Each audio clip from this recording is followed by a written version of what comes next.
Terekam CCTV pencuri gasak ponsel dan uang pedagang martabak. Presiden Prabowo targetkan Lampung Banda Aceh terhubung kereta. Pramono ubah sistem pengolahan sampah, pilah angkut olah.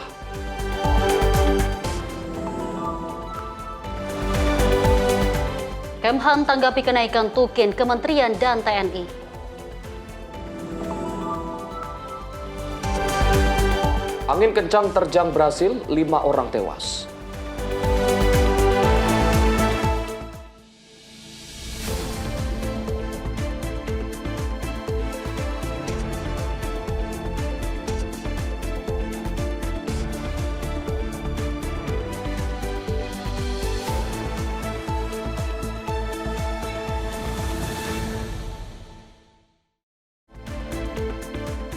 Halo, selamat pagi pemirsa.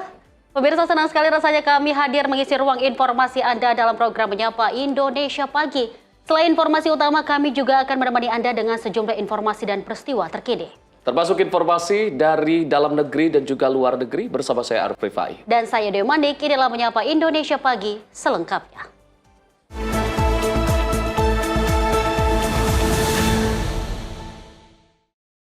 Pemirsa, 2 pencuri sepeda motor diarak warga saat jajan batagor usai beraksi di kawasan Kalibaru, Cilincing, Jakarta Utara, Rabu 29 Juli 2026 dini hari.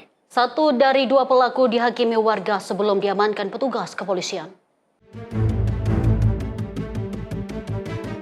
Kerumunan warga ini menyoraki 2 pencuri sepeda motor yang tertangkap warga saat jajan batagor usai beraksi di kawasan Kalibaru, Cilincing, Jakarta Utara, Rabu 29 Juli 2026 dini hari. Keduanya dibawa petugas tim gabungan Polsek Cilincing, Jatan Ras Polres Metro Jakarta Utara, dan Brimob Yon B Polda Metro Jaya yang sedang berpatroli. Warga berhasil menangkap kedua pelaku karena mengenali wajah pelaku dari rekaman CCTV yang sebelumnya beredar luas. Dari hasil pemeriksaan awal, pelaku mengaku sepeda motor hasil curian telah dijual ke wilayah Tanjung Priuk. Sementara 3 anggota komplotan lainnya masih dalam pengejaran petugas. Petugas mengimbau masyarakat agar tidak menjadi hakim utama dan menyerahkan proses hukum kepada aparat yang berwenang. Tim redaksi Sinpo TV melaporkan. Pemirsa, seorang guru olahraga di SDN 017 Balikpapan Timur diduga menjadi korban pengeroyokan setelah menegur seorang murid yang kedapatan mengendarai sepeda motor sambil merokok. Teguran berujung musibah, inilah yang dialami seorang guru olahraga di SDN 017 Balikpapan Timur, Kalimantan Timur. Dirinya dikeroyok di rumahnya di kawasan Teritip, Balikpapan Timur, oleh sejumlah orang usai menegur salah seorang murid yang kedapatan mengendarai sepeda motor sembari merokok. Berdasarkan informasi yang beredar, aksi pengeroyokan itu diduga terjadi usai teguran korban diadukan kepada keluarga salah seorang siswa. Akibat kejadian ini, korban mengalami luka di kepala dan wajah. Korban kemudian menjalani visum serta melaporkan peristiwa ini ke Polresta Balikpapan agar diproses sesuai hukum yang berlaku. Saat ini pihak kepolisian masih melakukan penyelidikan dengan memeriksa sejumlah saksi dan mengumpulkan barang bukti guna mengungkap kronologi lengkap serta pihak-pihak yang diduga terlibat dalam kasus pengeroyokan. Tim redaksi Sinpo TV melaporkan. Kecurigaan seorang pengemudi ojek online berhasil menggagalkan dugaan aksi pencurian sepeda motor di Kota Medan, Sumatera Utara, Selasa malam 28 Juli 2026. 1 unit sepeda motor yang diduga hasil curian diamankan petugas kepolisian usai dirampas dari pencuri yang membawanya. Rekaman video memperlihatkan petugas kepolisian mengamankan 1 unit sepeda motor yang diduga hendak dibawa kabur pelaku di kawasan Menteng 7 PT KAI, Kota Medan, Sumatera Utara pada Selasa malam 28 Juli 2026. Peristiwa ini bermula saat seorang pengemudi ojek online menaruh curiga terhadap 2 pria yang mendorong sepeda motor dengan tergesa-gesa di kawasan Menteng 7 PT KAI. Setelah menerima informasi dari pengemudi ojek online, petugas kepolisian melakukan pengejaran terhadap 2 terduga hingga Simpang Pelangi. Salah satu terduga sempat dicegat namun berhasil melarikan diri menggunakan sepeda motor Yamaha Aerox ke arah Amplas. Sepeda motor yang diduga akan dibawa kabur berhasil diamankan dan kini berada di Polsek Medan Kota. Hingga kini polisi masih menunggu laporan resmi korban serta melakukan penyelidikan lebih lanjut. Mutiara Aina Putri, tim redaksi Simpo TV melaporkan. Informasi kita lanjut dari seorang pedagang martabak mini menjadi korban pencurian saat tertidur di lepaknya di Petukangan Udara Pesanggerahan Jakarta Selatan Selasa 28 Juli 2026. Ponsel dan uang hasil dagangan milik korban raib.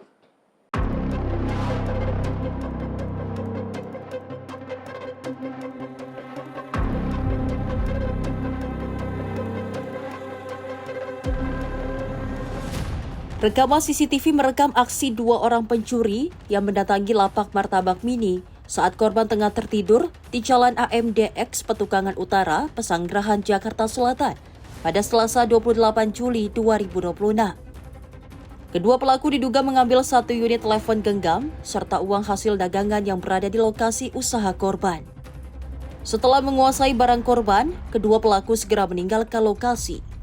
Sementara korban baru mengetahui uang dan barangnya hilang setelah terbangun dari tidurnya. Peristiwa ini menjadi pengingat bagi para pedagang agar tetap meningkatkan kewaspadaan dan menjaga barang berharga, terutama saat beristirahat di lokasi usaha.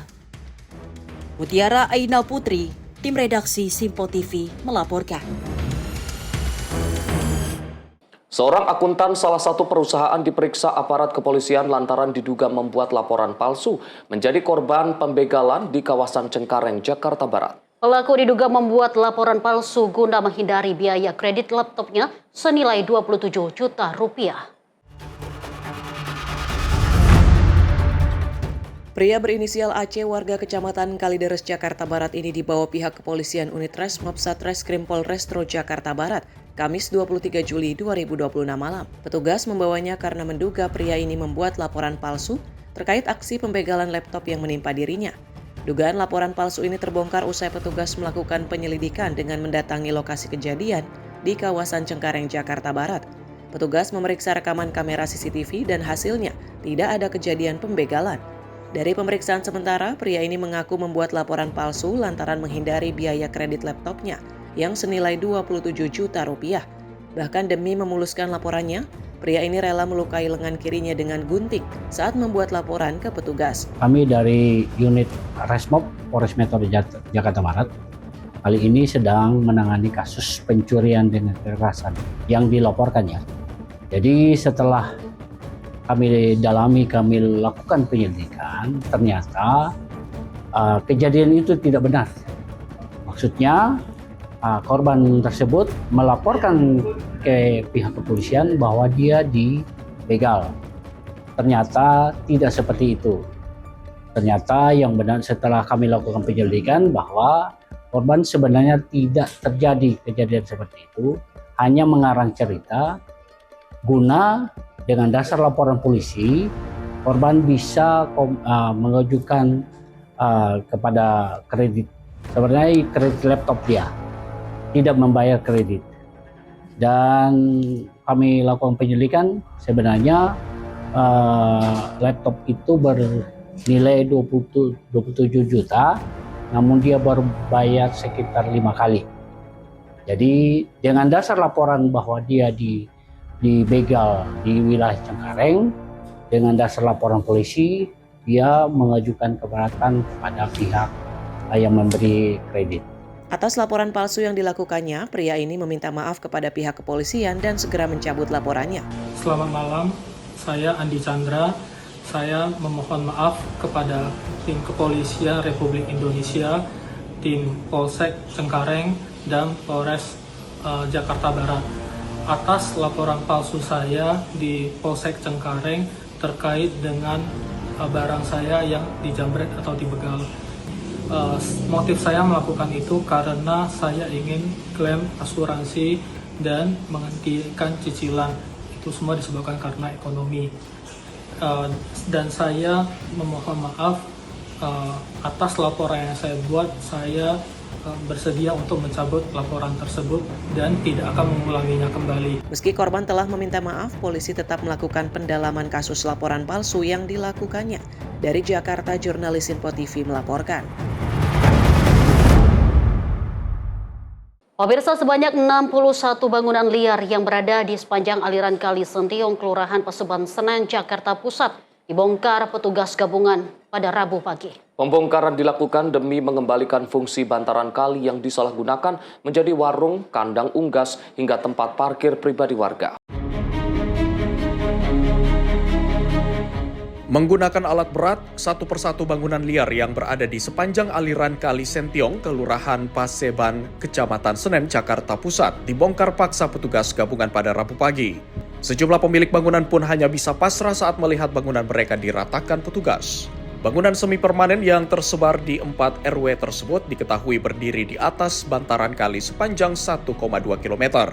Selain mengganggu estetika kota, bangunan tersebut juga disalahgunakan sebagai warung, kandang unggas, hingga tempat parkir pribadi. Jadi kita akan mulai menata bangunan liar di sepanjang Kali Sentiong berjumlah 61 bangunan yang tersebar di 4 RW, yaitu RW 4, 5, 6, dan 8. Tujuannya untuk kembali ke fungsi semula dan dapat dipergunakan untuk kepentingan warga. Luasannya berapa? Totalnya 1,2 kilo sih. Panjangnya ya? Panjangnya. Oke. Lebarnya bervariasi ya Bu? Iya, bervariasi. Bangunannya apa saja sih Bu? Ada warung, ada yang dipakai untuk kandang, ada tempat tinggal, ada untuk parkir pribadi, terus ada pos keamanan, ada macam-macam sih bangunan semi permanen lah. Bu, saya lakukan penertiban hari ini. Apa yang mau dilakukan? Iya, besok kan akan fokus ke pengangkutan dan pembersihan. Kemudian hari selanjutnya kami sudah berkoordinasi dengan sektoral terkait, yaitu Bina Marga, Pertamanan, SDA gitu. Jadi kalau SDA di tahun depan, di awal tahun mau masuk untuk setpil kali, kalau Bina Marga untuk trotoar dan perbaikan jalan. Tapi kan kalau mereka masuk harus clear dulu ya. Dan kalau Pertamanan ada warga yang memang ingin dijadikan ruang taman untuk warga masyarakat. Usai penertiban, petugas akan difokuskan pada pembersihan dan pengangkutan puing bangunan dengan melibatkan instansi terkait dari Bina Marga, Dinas SDA, dan Pertamanan. Nantinya, area bantaran kali akan direvitalisasi menjadi trotoar dan ruang terbuka hijau yang manfaatnya dapat dirasakan langsung oleh warga sekitar. Dari Jakarta, Dio Malau, Sinpo TV melaporkan. Pemirsa, Satuan Reserse Kriminal Polres Agam, Sumatera Barat mengungkap dugaan perdagangan satwa dilindungi burung cicadaun. Petugas mengamankan seorang pria bersama ratusan ekor burung yang diangkut menggunakan mobil pribadi. Seorang pria berinisial KZ diamankan dari dalam mobilnya bersama barang bukti ratusan ekor burung dilindungi di Jalan Umum Mangkompo, Simpang 4, tepatnya di depan SPBU Bawan, Kecamatan Ampek Nagari, Kabupaten Agam, Sumatera Barat pada Rabu malam 22 Juli 2026. Tersangka kemudian dibawa ke Polres Agam untuk diperiksa. Dalam interogasi, tersangka mengakui burung-burung tersebut dibeli dari daerah Talu, Kecamatan Talamau, Kabupaten Pasaman Barat, dan rencananya akan dijual ke Provinsi Lampung. Petugas menyita 1 unit mobil Avanza, 1 unit telepon genggam, serta 244 ekor burung yang terdiri dari 8 ekor burung cicadaun, 188 ekor pleci, 39 ekor konin, 5 ekor kapas tembak, 3 ekor kutilang emas, dan 1 ekor kepodang emas. Dari total burung yang diamankan, 8 ekor burung cicadaun merupakan satwa yang dilindungi oleh undang-undang. Kasat Reskrim Polres Agam AKP Rinto Alwi mengatakan, pengungkapan ini berawal dari informasi Balai Konservasi Sumber Daya Alam atau BKSDA Resor Maninjau mengenai adanya seorang pria yang diduga memburu, menangkap, menyimpan, memiliki, memelihara, mengangkut, dan memperdagangkan satwa dilindungi dalam keadaan hidup. Ya benar, kami dari jajaran Polres Agam bersama dengan personel BKSDA Kabupaten Agam berhasil melakukan penangkapan terhadap seorang pelaku bernama Khairul Zaman, umur 47 tahun, suku Sunda, yang udah swasta, alamat komplek BTP 6, Kecamatan Lubanan Duo, Kecamatan Barat. Tersangka dapat kita amankan di daerah Kecamatan Bawan, Kabupaten Agam, itu kedapatan membawa maupun memiliki atau memperdagangkan satwa liar jenis burung. Itu bermaju cicak daun sebanyak 8 ekor, di mana pelaku membawa seluruh burung berjumlah 244 ekor. Kemudian kita amankan di bawah kantor Polres Agam untuk lebih lanjut. Kalau untuk hukumannya? Untuk hukuman itu minimal 3 tahun sampai maksimal 15 tahun penjara. Tersangka dijerat pasal 21 ayat 2 huruf A junto pasal 40A ayat 1 huruf D Undang-Undang Nomor 32 Tahun 2024 tentang konservasi sumber daya alam hayati dan ekosistemnya dengan ancaman pidana maksimal 15 tahun penjara. Sementara itu, seluruh barang bukti berupa burung akan dilepas liarkan ke kawasan hutan cagar alam Maninjau berdasarkan penetapan Pengadilan Negeri Agam bersama petugas BKSDA, Kejaksaan, dan pihak terkait. Tim redaksi Simpo TV melaporkan. Sejoli yang diduga pasangan suami istri nekat mencuri laptop saat para guru mengikuti rapat di sekolah dasar negeri di kawasan Salemba Senen, Jakarta Pusat. Pelaku masuk ke sekolah dengan menyamar sebagai wali murid. Video kamera CCTV ini merekam detik-detik aksi pencurian yang dilakukan pasangan pria dan wanita yang diduga suami istri di ruang kelas SDN Kenari 08 Senen, Jakarta Pusat, Rabu 22 Juli 2026. Pelaku menggasak laptop di ruang B saat ruang kelas sepi usai kegiatan belajar mengajar dan para guru sedang mengikuti rapat. Kedua pelaku masuk ke lingkungan sekolah dengan berpura-pura sebagai wali murid. Usai video viral di media sosial, puluhan wali murid mendatangi sekolah untuk melihat identitas kedua pelaku. Kami sedang melaksanakan rapat Dewan Guru, sehingga semua guru sedang berada di dalam satu ruangan. Kemudian ada guru kami yang sedang melaksanakan aktivitas kegiatan di dalam kelas dengan menggunakan laptop. Kemudian karena kami ada kegiatan di dalam satu ruangan, akhirnya meninggalkan satu kelas. Nah, di kelas tersebut sebenarnya sudah dikunci. Yang ada laptop ini sudah dikunci, namun kelas yang sebelahnya memang tidak terkunci karena saat itu memang jam pulang siang dan kebetulan di sekolah kami kan ada 2 sekolah. Di satu sekolah sedang ada rapat. Orang tua itu mengaku akan rapat di SDN Kenari 07. Namun ternyata setelah ditelusuri orang tua tersebut ternyata bukan orang tua Kenari 07 dan dia secara tiba-tiba dalam kondisi yang sedang kosong ruangan mencuri laptop guru kami. Berbekal rekaman CCTV, pihak sekolah melaporkan kejadian ke kantor polisi. Pihak sekolah juga memasang poster bergambar wajah kedua pelaku di dinding sekolah dengan harapan ada orang tua murid yang mengenali. Tim redaksi Simpo TV melaporkan. Aparat kepolisian baku tembak dengan pencuri motor di kawasan Bundaran 3 Citra Raya Cikupa, Kabupaten Tangerang, Banten. Pemirsa, peristiwa ini menggegerkan warga dan pengguna jalan yang melintas di lokasi.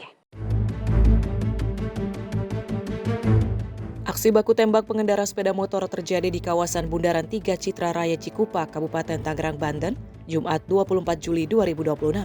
Baku tembak terjadi saat situasi jalan ramai dilalui pengguna jalan. Menurut keterangan sejumlah saksi, baku tembak bermula saat 2 motor terjatuh. Kemudian pengendara saling mengejar sembari menembakkan senjata api. Baku tembak terhenti setelah salah satu pengendara motor melarikan diri dengan membonceng sepeda motor temannya ke arah Citra Avenue. Usai video viral, Polresta Tangerang mengonfirmasi kejadian ini merupakan penyergapan komplotan pencuri motor atau curanmor. Pria berbaju putih yang terlihat mengejar adalah polisi dari Polda Metro Jaya yang sedang melacak pencurian motor Honda Beat Deluxe. Namun saat akan ditangkap, komplotan pencuri ini melakukan perlawanan sengit menggunakan senjata api. Petugas mengamankan 1 unit sepeda motor pelaku yang ditinggalkan di lokasi sebagai barang bukti. Tim redaksi Simpo TV melaporkan. Pemirsa, misteri tewasnya prajurit TNI di kawasan perumahan Pondok Hijau Golf, Kecamatan Kelapa II, Kabupaten Tangerang, Banten terungkap. Petugas mengamankan sejumlah orang yang diduga terlibat kurang dari 24 jam. Petugas tengah mendalami motif pembunuhan. Rekaman CCTV merekam detik-detik sesaat seorang pria dikeroyok sejumlah orang di kawasan perumahan Pondok Hijau Golf, Desa Curug Sangereng, Kelapa II, Kabupaten Tangerang. Aksi kekerasan itu berujung pada penusukan yang menyebabkan korban meninggal dunia. Bermodalkan rekaman CCTV dan keterangan saksi, petugas gabungan dari Polres Tangerang Selatan dan Subdit Jatanras Polda Metro Jaya mengungkap kasus ini dalam waktu kurang dari 24 jam. 3 orang terduga pelaku ditangkap, sementara 1 orang lainnya menyerahkan diri ke Subdit Jatanras Polda Metro Jaya pada Minggu, 26 Juli 2026 malam. Pada Senin 27 Juli 2026 malam, Detasemen Polisi Militer TNI turut mengamankan 3 orang lainnya yang hingga saat ini masih berstatus saksi. Ketiganya kemudian diserahkan ke Polres Tangerang Selatan guna menjalani pemeriksaan lebih lanjut. Dari hasil penyelidikan, polisi mengidentifikasi korban bernama Arif Budi Sampurna, seorang prajurit TNI Angkatan Darat yang bertugas di Yonif TP 804 Cendrawasih, Papua. Hasil otopsi menunjukkan korban mengalami 10 luka tusuk, masing-masing 5 luka pada bagian depan dan 5 luka pada bagian belakang tubuh. Usai proses otopsi selesai, jenazah korban diserahkan kepada pihak keluarga untuk dimakamkan di kampung halamannya. Bahwa benar pada hari Minggu, tanggal 19 Juli 2026, sekira pukul 7 pagi, kami mendapatkan laporan dari masyarakat adanya penemuan jenazah laki-laki yang berada di Jalan Raya Pondok Indah Hijau Golf, depan pertigaan klaster di daerah Curug, Kelapa II, Kabupaten Tangerang. Dari penemuan jenazah tersebut, kami Polres Tangerang Selatan bersama dengan Polsek Kelapa II melakukan olah TKP, mengikut sertakan Inafis, dan dapat ditemukan bahwa ada 1 jenazah pria inisial ABS dengan pekerjaan TNI Angkatan Darat, Satuan YonTP 804 Cendrawasih, Papua, di mana kita temukan yang bersangkutan almarhum sudah tidak bernyawa dengan ada luka tusukan. Di situ kami membawa jenazah ke RSUD Tangerang.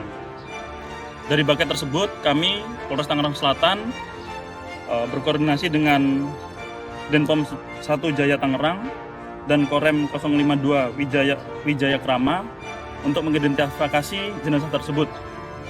Setelah itu, kami bersama-sama juga dengan rekan-rekan TNI untuk melakukan penyelidikan. Alhamdulillah, pada Minggu malam kita telah menangkap 3 orang pelaku. Di sini yang bersangkutan melakukan pemukulan secara bersama-sama kepada korban. Kami juga di backup oleh Ditreskrim Polda Metro Jaya dan Subdit Jatanras Bareskrim Polri. Dari 3 pelaku tersebut, kami mengamankan beberapa baju yang digunakan para pelaku dalam berbuat, dan tidak lama kemudian 1 orang pelaku penusukan mengamankan diri, menyerahkan diri ke Subdit Jatanras Polda Metro Jaya, yang selanjutnya dari Polda Metro Jaya dilimpahkan kepada kami. Hingga saat ini terdapat 4 orang tersangka terhadap perbuatan ini. Saat ini juga kami sedang melakukan pemeriksaan mendalam terhadap 3 orang calon tersangka terduga pelaku, yang dimana tadi malam diamankan oleh rekan-rekan dari Denpom Jaya 1 Tangerang. Dari 3 orang tersebut kita masih lakukan pendalaman dan kita segera lakukan gelar perkara untuk menentukan status yang bersangkutan. Pak, izin Pak, untuk luka korban itu di mana aja Pak? Baik, dari hasil pemeriksaan luka korban ada di depan 5 tusukan dan di belakang 5 tusukan.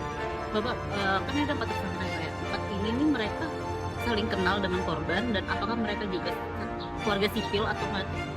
Baik, kalau dari 4 tersangka merupakan warga sipil, di mana bertemu di satu tempat sate taichan di daerah Kelapa II. Berarti saling kenal nih Pak ya? Sama korban? Tidak saling kenal. Tidak saling kenal. Ya. Oh, untuk peran masing-masing apa aja sih Pak? Peran masing-masing dapat saya jelaskan bahwa 1 tersangka inisial BR, umur 36 tahun, perannya mengejar korban. Kemudian yang kedua, inisial RRG, umur 22 tahun, memukul korban, mengejar korban menggunakan sepeda motor. Kemudian inisial MKN 27 tahun mengejar korban. Kemudian yang terakhir adalah inisial EYR 21 tahun mengejar korban, memukul korban, dan menusuk korban menggunakan sebilah pisau. Artinya menusuk 1 orang aja? Ya, sementara 1 orang. Tidak menutup kemungkinan petugas menetapkan status 3 orang yang diamankan Denpom TNI ditingkatkan menjadi tersangka apabila ditemukan bukti yang cukup. Dari Tangerang Selatan, Banten, jurnalis Info TV melaporkan. Pemirsa, Prabowo dorong pemerataan kereta api hingga kota kecil. Simak informasinya usai jeda. Tetaplah bersama kami di Menyapa Indonesia Pagi.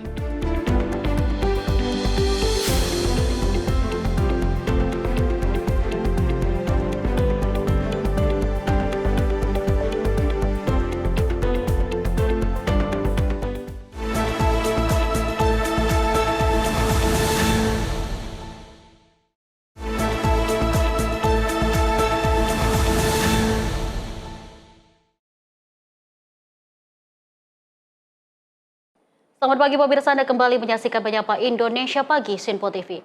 Pemirsa, Presiden Republik Indonesia Prabowo Subianto menghadiri dan menyaksikan akad massal kredit pemilik rumah KPR Sejahtera melalui skema fasilitas likuiditas pembiayaan perumahan atau FLPP di Batang, Jawa Tengah pada Kamis siang. Melalui program FLPP, pemerintah memberikan kemudahan akses pembiayaan rumah bagi masyarakat miskin melalui suku bunga rendah yang tetap, uang buka ringan dan cicilan yang terjangkau. Akad massal ribuan rumah subsidi ini merupakan bagian dari program 3 juta rumah yang terus didorong pemerintah untuk memperluas akses kepemilikan rumah layak bagi masyarakat berpenghasilan rendah atau MBR.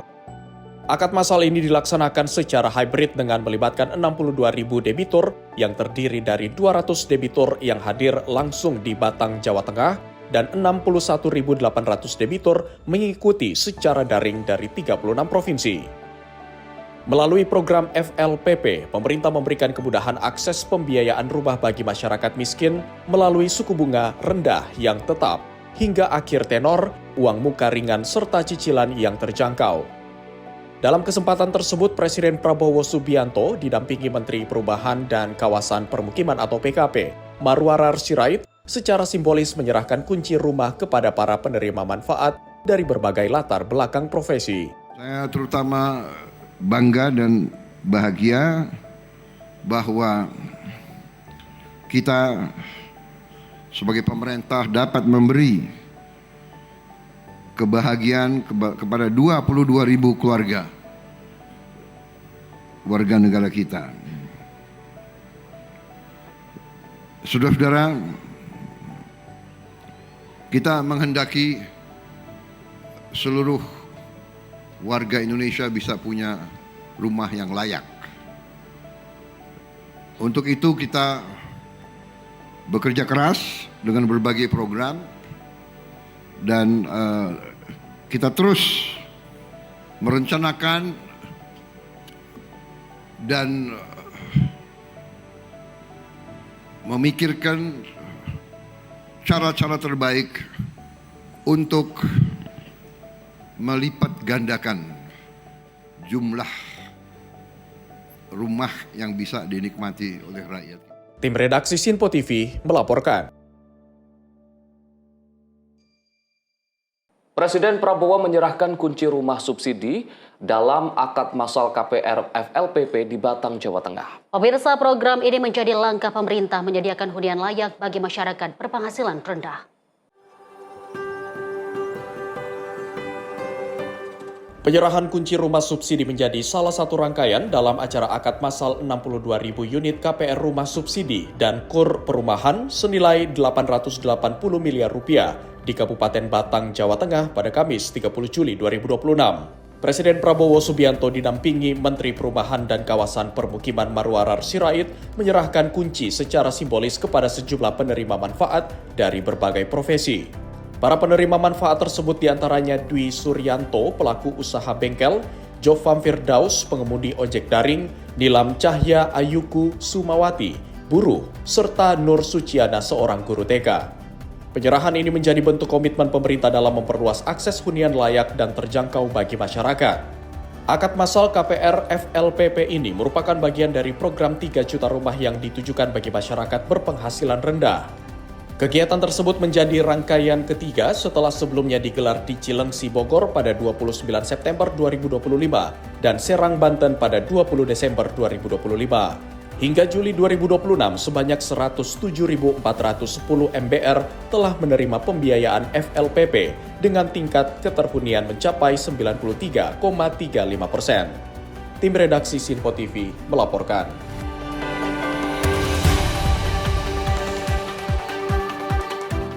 Masih dalam informasi Presiden Prabowo Subianto meresmikan revitalisasi stasiun Semarang Tawang sekaligus mengingatkan pentingnya menjaga sejarah bangsa. Presiden menyebut bangunan bersejarah sebagai bagian dari identitas nasional. Presiden Prabowo Subianto meresmikan revitalisasi cagar budaya Stasiun Semarang Tawang, Jawa Tengah, Kamis 30 Juli 2026. Dalam kesempatan itu, Presiden menegaskan pentingnya melestarikan bangunan bersejarah sebagai bagian dari menjaga identitas bangsa. Menurut Presiden, stasiun Semarang Tawang memiliki nilai historis karena pernah digunakan Presiden pertama RI Soekarno untuk menjalankan tugas kenegaraan pada awal masa kemerdekaan. Karena itu, revitalisasi stasiun dinilai tidak hanya mempertahankan bangunan, tetapi juga menjaga jejak sejarah bangsa. Kepala negara berharap pelestarian bangunan cagar budaya dan warisan bersejarah terus dilakukan sebagai wujud menjaga identitas serta warisan bangsa bagi generasi mendatang. Sejarah mencatat bahwa Presiden Republik Indonesia yang pertama menggunakan stasiun ini untuk berangkat ke daerah-daerah lain untuk menjalankan tugas negara di awal kemerdekaan. Menjaga, melestarikan stasiun Tawang ini tidak hanya menjaga dan melestarikan satu bangunan, tapi juga menjaga identitas dan menjaga memori dan perjalanan sejarah kita. Bangsa yang besar tidak boleh melupakan sejarahnya. Kita harus melestarikan kuil-kuil, kita harus melestarikan semua bangunan-bangunan ribuan tahun, ratusan tahun yang lalu. Itu bagian dari sejarah kita, bagian dari identitas kita. Dengan mengucap Bismillahirrahmanirrahim, pada siang hari ini Kamis 30 Juli 2026, saya Prabowo Subianto, Presiden Republik Indonesia, dengan ini saya resmikan revitalisasi Stasiun Semarang Tawang. Tim redaksi Sinpo TV melaporkan. Presiden Prabowo Subianto menargetkan Lampung hingga Banda Aceh terhubung melalui jaringan kereta api. Pemirsa, proyek ini menjadi bagian dari penguatan konektivitas nasional.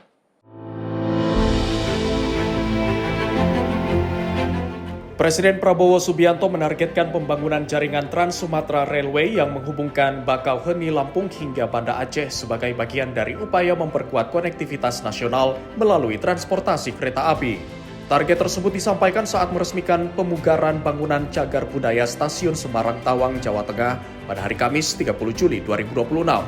Presiden Prabowo mengatakan setelah pengembangan jaringan kereta api di Sumatera, pemerintah juga berencana membangun Trans Kalimantan Railway. Menurutnya, kedua proyek tersebut diharapkan dapat berjalan secara bersamaan apabila memungkinkan untuk mempercepat pemerataan infrastruktur transportasi. Trans Sumatera Railway dari Bandar Lampung ya, titik yang paling selatan Bakauheni sampai ke titik paling utara. Habis Trans Sumatera nanti Trans Kalimantan. Kalau bisa bersamaan. Kita mulai. Kita ingin kereta api Indonesia berkembang dengan pesat, dengan luas, dengan besar, sehingga nanti ada kereta api yang diarahkan untuk membantu rakyat yang berpenghasilan rendah, sehingga kereta api juga harus melayani kota-kota kecil. Sejarah penting bagi kita, bagi kepribadian kita, bagi masa depan kita. Selain memperluas jaringan, Presiden Prabowo meminta PT Kereta Api Indonesia terus melakukan modernisasi yang meningkatkan layanan yang berpihak kepada masyarakat, termasuk menjangkau kota-kota kecil serta melayani masyarakat berpenghasilan rendah. Presiden optimistis pembangunan jaringan kereta api nasional akan memperkuat daya saing dan kemajuan Indonesia di masa depan. Tim redaksi Sinpo TV melaporkan. Pemirsa, Presiden Prabowo Subianto menyoroti peran strategis kereta api sebagai penggerak ekonomi rakyat dan sarana pemerataan pembangunan. Presiden meminta layanan kereta tidak hanya berfokus di kota besar, tetapi juga menjangkau kota-kota kecil. Pemerintah terus mendorong pengembangan transportasi massal yang mampu mendukung aktivitas ekonomi masyarakat. Presiden Prabowo Subianto menilai kereta api memiliki peran strategis sebagai penggerak ekonomi rakyat dan harus menjangkau seluruh lapisan masyarakat. Dalam peresmian revitalisasi Stasiun Semarang Tawang, Jawa Tengah pada hari Kamis 30 Juli, Presiden Prabowo menegaskan layanan kereta api tidak boleh hanya berfokus pada kota besar. Menurutnya, Konektivitas hingga kota-kota kecil tetap penting untuk mewujudkan pemerataan pembangunan. Kereta api adalah instrumen ekonomi rakyat. Kereta api adalah instrumen sesungguhnya daripada demokratisasi ekonomi, tidak semata-mata mengejar keuntungan. Tetapi harus efisien, sehingga nanti ada kereta api yang diarahkan untuk membantu rakyat yang berpenghasilan rendah, sehingga kereta api juga harus melayani kota-kota kecil. Kadang-kadang dilema, ingin kereta api cepat, akhirnya kota-kota kecil tidak terlayani. Dalam kesempatan yang sama, Presiden meminta PT Kereta Api Indonesia terus melakukan modernisasi, meningkatkan keselamatan, dan memperluas jaringan layanan. Kereta api Indonesia harus benar-benar berpikir utuh, komprehensif. Kita mengejar modernisasi, kita mengejar teknologi, tapi ingat, teknologi, semua sarana adalah untuk melayani rakyat. Presiden juga mendorong pembangunan Trans Sumatera Railway hingga rencana pengembangan Trans Kalimantan Railway sebagai bagian dari penguatan konektivitas nasional. Tim redaksi Sinpo TV melaporkan. Presiden Prabowo Subianto memimpin upacara Prasetya Perwira atau Praspa Tentara Nasional Indonesia dan Kepolisian Negara Republik Indonesia tahun 2026. Dalam upacara yang berlangsung di halaman Istana Merdeka Jakarta, Presiden melantik 1.177 perwira remaja TNI dan Polri.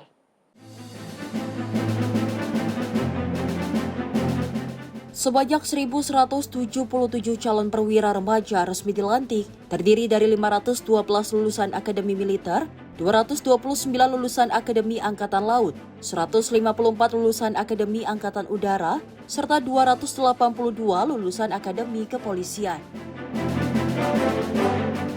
Dalam upacara tersebut, Presiden Prabowo menyematkan tanda pangkat kepada 4 perwira remaja peraih penghargaan Adi Makayasa sebagai bentuk apresiasi atas prestasi akademik dan kepemimpinan mereka. Presiden juga memimpin langsung prosesi pengambilan sumpah perwira TNI dan Polri. Dalam amanatnya, Presiden menyampaikan selamat kepada seluruh perwira remaja yang resmi dilantik. Presiden menegaskan pelantikan bukan merupakan akhir dari perjalanan, melainkan awal pengabdian kepada bangsa, negara, dan rakyat Indonesia. Presiden juga mengingatkan para perwira remaja agar memegang teguh sumpah jabatan, menjunjung tinggi kehormatan institusi, serta siap mengabdi dan berkorban demi menjaga kedaulatan negara dan melindungi masyarakat. Tim redaksi Sinpo TV melaporkan. Masih dalam agenda Presiden pemirsa, Presiden Prabowo Subianto mengingatkan para perwira remaja TNI dan Polri agar menjunjung tinggi integritas, tidak menyalahgunakan jabatan, serta menjauhi korupsi dan segala bentuk pelanggaran hukum. Pesan tersebut disampaikan saat memimpin upacara Prasetya Perwira atau Praspa tahun 2026 di Istana Merdeka Jakarta. Dalam amanatnya, Presiden menegaskan bahwa integritas merupakan kehormatan seorang perwira.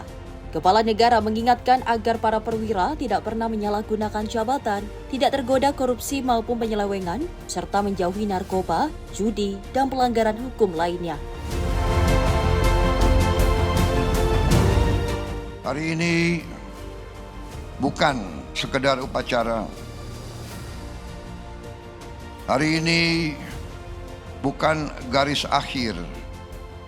Hari ini adalah awal sebuah pengabdian pada bangsa dan negara. Saudara-saudara telah bersumpah untuk bila perlu memberi jiwa dan ragamu untuk bangsa, negara, dan rakyat Indonesia. Pangkat pertama yang saudara terima hari ini bukan sekedar kehormatan, Pangkat adalah amanah rakyat Indonesia. Pangkat adalah kepercayaan rakyat Indonesia. Pangkat adalah harapan rakyat Indonesia. Mulai hari ini, saudara bukan lagi milik dirimu sendiri. Mulai hari ini, sesungguhnya saudara bukan lagi milik keluargamu lagi. Saudara sudah menjadi milik bangsa dan negara. Jangan ada loyalitas korps yang sempit. Integritas adalah kehormatan seorang perwira. Jangan pernah menyalahgunakan jabatan. Jangan pernah tergoda korupsi, penyelewengan. Jangan pernah berkompromi dengan narkoba, judi, atau pelanggaran hukum lainnya. Sekali saudara mengkhianati rakyat, saat itu pula saudara kehilangan.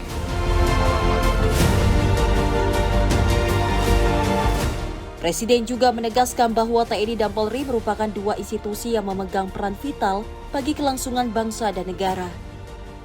Karena itu para perwira diminta mengutamakan kepentingan negara di atas kepentingan pribadi atau golongan, serta terus meningkatkan kemampuan dalam menghadapi berbagai tantangan keamanan. Prabowo mengingatkan para perwira dibesarkan dengan dukungan rakyat, sehingga harus mengabdi sepenuhnya untuk melindungi, mengayomi, dan membela masyarakat. Menurut Presiden, rakyat tidak menuntut kesempurnaan, namun mengharapkan kejujuran, keadilan, dan kehadiran perwira saat dibutuhkan. Tim redaksi Simpo TV melaporkan. Pemirsa, pemerintah memperketat peraturan bebas visa bagi wisatawan mancanegara yang hendak mengunjungi Indonesia. Pada tahun 2016, pemerintah membebaskan 169 negara dari penggunaan visa. Kini diperketat menjadi 20 negara yang bebas masuk ke wilayah Indonesia. Orang-orang wisatawan yang masuk ini yang berkualitas, yang memberikan dampak langsung kepada perekonomian dan pariwisata kita. Terkait diketatkannya peraturan bebas visa bagi wisatawan mancanegara, sebuah lembaga pendidikan di kawasan Lenteng Agung, Jagakarsa, Jakarta Selatan menggelar diskusi terkait peraturan bebas visa pada Rabu siang.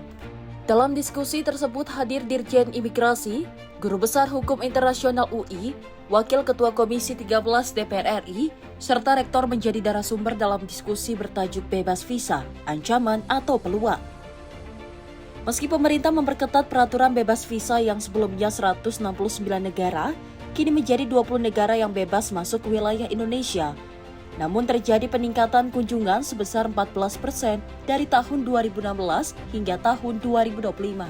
Selain itu, pendapatan negara juga mengalami peningkatan di mana dari hasil pengurusan visa mendapatkan 5 miliar rupiah. Sementara itu, peraturan bebas visa juga memiliki dampak negatif, di mana wisatawan mancanegara yang mengunjungi Indonesia kerap berbuat onar. Selain itu, para pekerja asing juga turut mengambil peranan sehingga warga Indonesia kesulitan dalam mencari pekerjaan. Diskusi publik ya terkait dengan masalah bebas visa kunjungan, apakah ini merupakan suatu peluang atau merupakan suatu ancaman lah kan seperti itu. Ya, banyak perspektif, tapi tone-nya mungkin hampir sama semuanya. Tone-nya hampir sama bahwa memang kedaulatan nomor satu, saya rasa ya. Tanpa kita mengenyampingkan juga aspek pariwisata, bahwa oleh karena itu kami membantu sebenarnya dari teman-teman pariwisata, insan pariwisata, dari kementerian juga untuk menseleksi orang-orang ini kan gitu kan. Prinsipnya seperti itu. Jadi bukan kita menghalangi, tapi kita ingin membantu menseleksi orang-orang wisatawan yang masuk ini yang berkualitas, yang memberikan dampak langsung kepada perekonomian dan pariwisata kita. Karena faktanya yang di lapangan yang terjadi pada saat ini, kita lihat sendiri, ya kan, wisatawan-wisatawan yang tidak berkualitas yang masuk ke sini mengganggu ketertiban keamanan. Kita harus keluar uang lagi untuk melakukan penegakan hukum, sedangkan anggaran kita terbatas. Dari hasil diskusi tersebut membuat Dirjen Imigrasi akan mengkaji kembali kebijakan peraturan bebas visa kunjungan bagi wisatawan asing, di mana tarif pengurusan visa yang sebelumnya Rp500.000 akan dinaikkan sehingga menambah pendapatan negara, serta mendatangkan wisatawan yang bisa menjaga ketertiban dan memberikan dampak positif bagi kota yang dikunjungi. Dari Jakarta, Tim Liputan Simpo TV melaporkan. Pemirsa, Pramono ubah sistem pengelolaan sampah, pilah, angkut, olah. Informasinya usai jeda. Tetaplah bersama kami.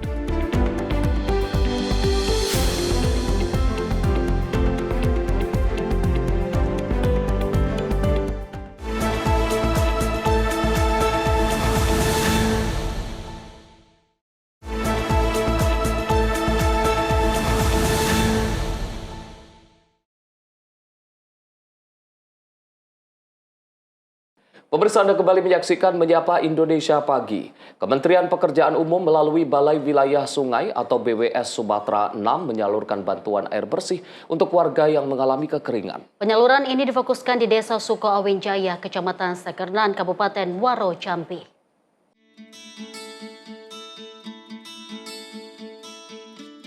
Kementerian Pekerjaan Umum melalui Balai Wilayah Sungai atau BWS Sumatera 6 menunjukkan kepedulian terhadap masyarakat terdampak kekeringan akibat musim kemarau. Melalui program BWS Sumatera 6 Peduli, distribusi air bersih disalurkan di Desa Suko Awenjaya, Kecamatan Sekernan, Kabupaten Muaro Jambi. Langkah ini merupakan bentuk nyata kehadiran negara dalam menghadapi dampak perubahan iklim. Tak hanya itu, bantuan ini diharapkan dapat meringankan beban masyarakat serta mencegah meluasnya dampak kekeringan terhadap kesehatan, pendidikan, dan ketahanan pangan di wilayah tersebut. Para warga pun mengucapkan terima kasih kepada Bapak Presiden Prabowo Subianto dan BWS Sumatera 6 atas bantuan air bersih di saat mengalami kesulitan air akibat kekeringan. Tim redaksi Simpo TV melaporkan.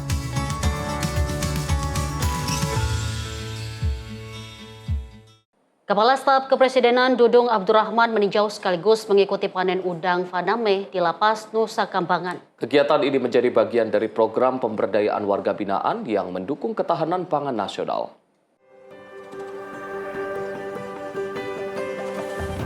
Kepala Kantor Staf Kepresidenan Dudung Abdurrahman bersama Menteri Imigrasi dan Pemasyarakatan Agus Andrianto meninjau sekaligus memanen udang faname yang dibudidayakan di Lapas Nusa Kambangan, Kabupaten Cilacap, Jawa Tengah.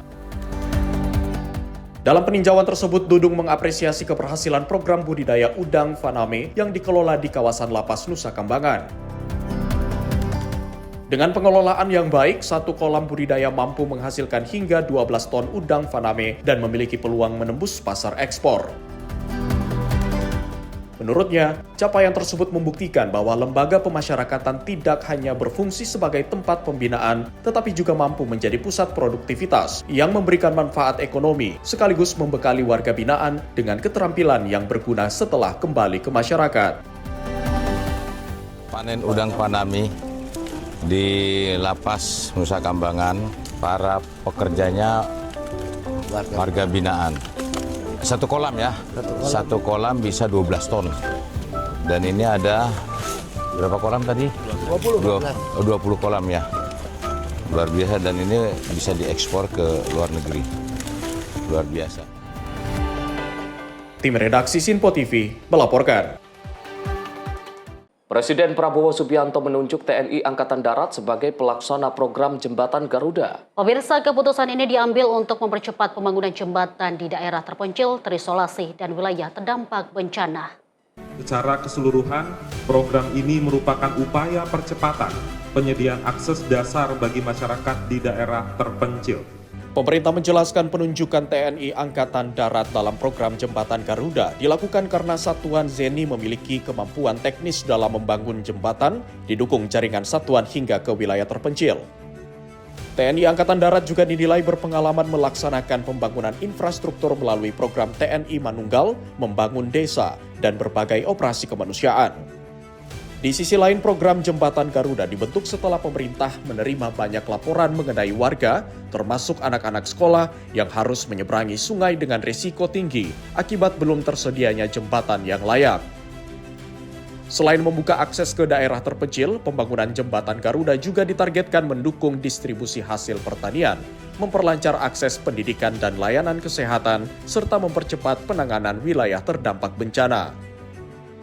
Secara keseluruhan, program ini merupakan upaya percepatan penyediaan akses dasar bagi masyarakat di daerah terpencil, terisolasi, dan wilayah terdampak bencana, dengan titik fokus utama untuk membuka konektivitas yang selama ini menghambat mobilitas masyarakat, distribusi logistik, pelayanan kesehatan, pendidikan, dan aktivitas ekonomi. Bagian kedua tentang pelaksana yaitu TNI Angkatan Darat. Penunjukan TNI Angkatan Darat sebagai pelaksana program ini didasari sejumlah pertimbangan. Satuan ZENI TNI Angkatan Darat memiliki kemampuan teknis pembangunan jembatan, didukung jaringan komando kewilayahan yang menjangkau hingga tingkat desa. Pemerintah berharap percepatan pembangunan jembatan Garuda mampu membuka keterisolasian wilayah, sekaligus meningkatkan kesejahteraan masyarakat melalui akses yang lebih cepat, aman, dan merata. Dari Jakarta, Sri Dewi Andayani, Azizul Hakim, Sinpo TV melaporkan.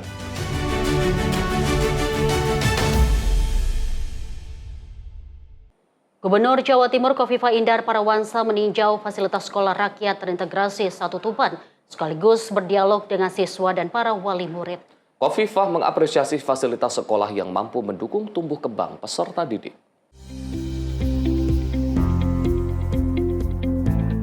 Gubernur Jawa Timur Khofifah Indar Parawansa meninjau progres pembangunan gedung sekolah rakyat terintegrasi 1 Tuban pada Rabu 29 Juli 2026.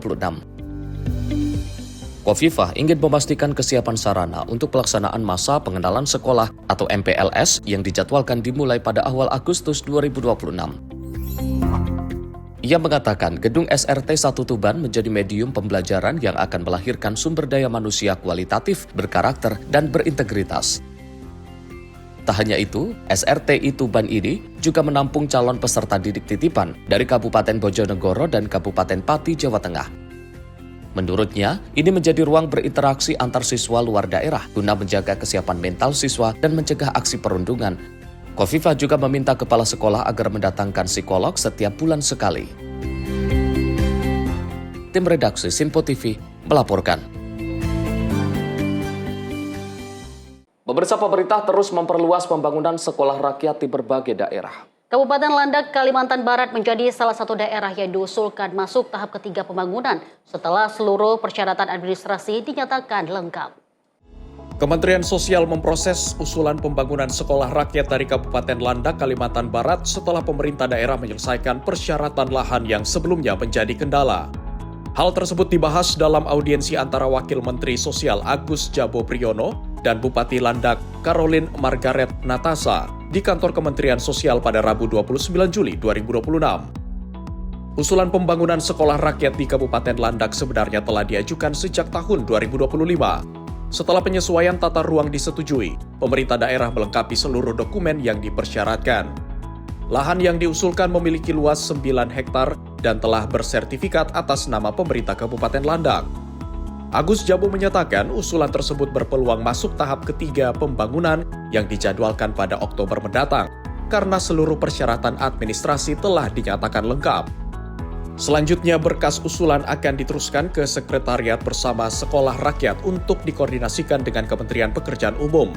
Pemerintah Kabupaten Landak juga menyatakan siap melakukan pematangan lahan agar pembangunan dapat berjalan sesuai jadwal. Tim redaksi Sinpo TV melaporkan. Indonesia kembali menegaskan komitmen dalam memperkuat ketangguhan kawasan melalui penyelenggaraan ASEAN Committee on Disaster Management atau ACDM 2026 di Bandung. Pertemuan ini menjadi forum strategis bagi negara-negara ASEAN untuk memperkuat kerjasama penanggulangan bencana.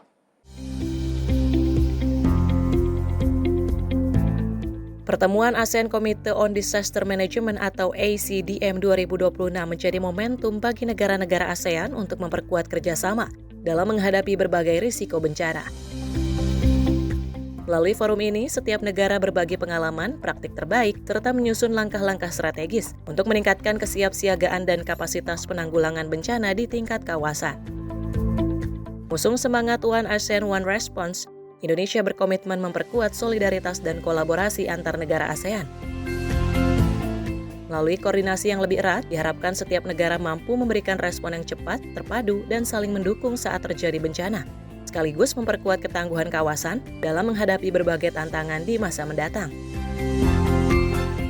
ASEAN, ASEAN Committee in Disaster Management, ini merupakan suatu platform bagi negara-negara ASEAN untuk berdiskusi, sharing best practices terhadap penanggulangan bencana. Yang kita tahu ASEAN adalah satu kawasan di mana kebencanaan itu merupakan suatu hal yang tidak terelakkan, sehingga mau tidak mau suatu platform atau forum bersama untuk bisa menyelesaikan berbagai permasalahan dan saling belajar satu sama lain itu menjadi suatu hal yang bermanfaat. Penyelenggaraan ACDM 2026 menegaskan komitmen Indonesia dalam memperkuat kolaborasi kebencanaan di tingkat ASEAN, sehingga terbangun kawasan yang lebih tangguh, siap, dan mampu memberikan respon cepat dalam menghadapi berbagai ancaman bencana. Tim redaksi Sinpo TV melaporkan.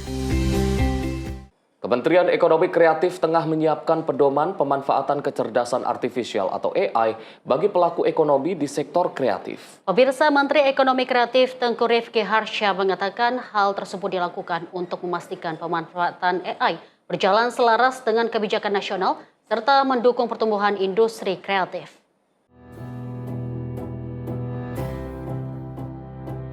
Menteri Ekonomi Kreatif Tengku Rifki Harsha menyatakan, penyusunan pedoman pemanfaatan kecerdasan artifisial atau AI merupakan tindak lanjut dari Peraturan Presiden Nomor 37 Tahun 2026 tentang Rencana Induk Ekonomi Kreatif 2026 hingga 2045. Menurutnya, Kementerian Komdige saat ini tengah memfinalisasi peta jalan AI nasional dan etika AI. Sementara itu, Kemenkraf akan menerjemahkan kebijakan tersebut ke dalam pedoman pemanfaatan AI, pengembangan AI Readiness Assessment, serta program literasi AI bagi pelaku ekonomi kreatif. Di sisi lain, Kemenkraf juga akan memperkuat kolaborasi dengan pihak-pihak terkait untuk membangun ekosistem AI yang bertanggung jawab. Selain 7 subsektor prioritas yang telah ditetapkan pemerintah, Kemenkraf menilai teknologi baru dan konten digital juga menjadi potensi besar menjadi pendorong pertumbuhan ekonomi dan penciptaan lapangan kerja.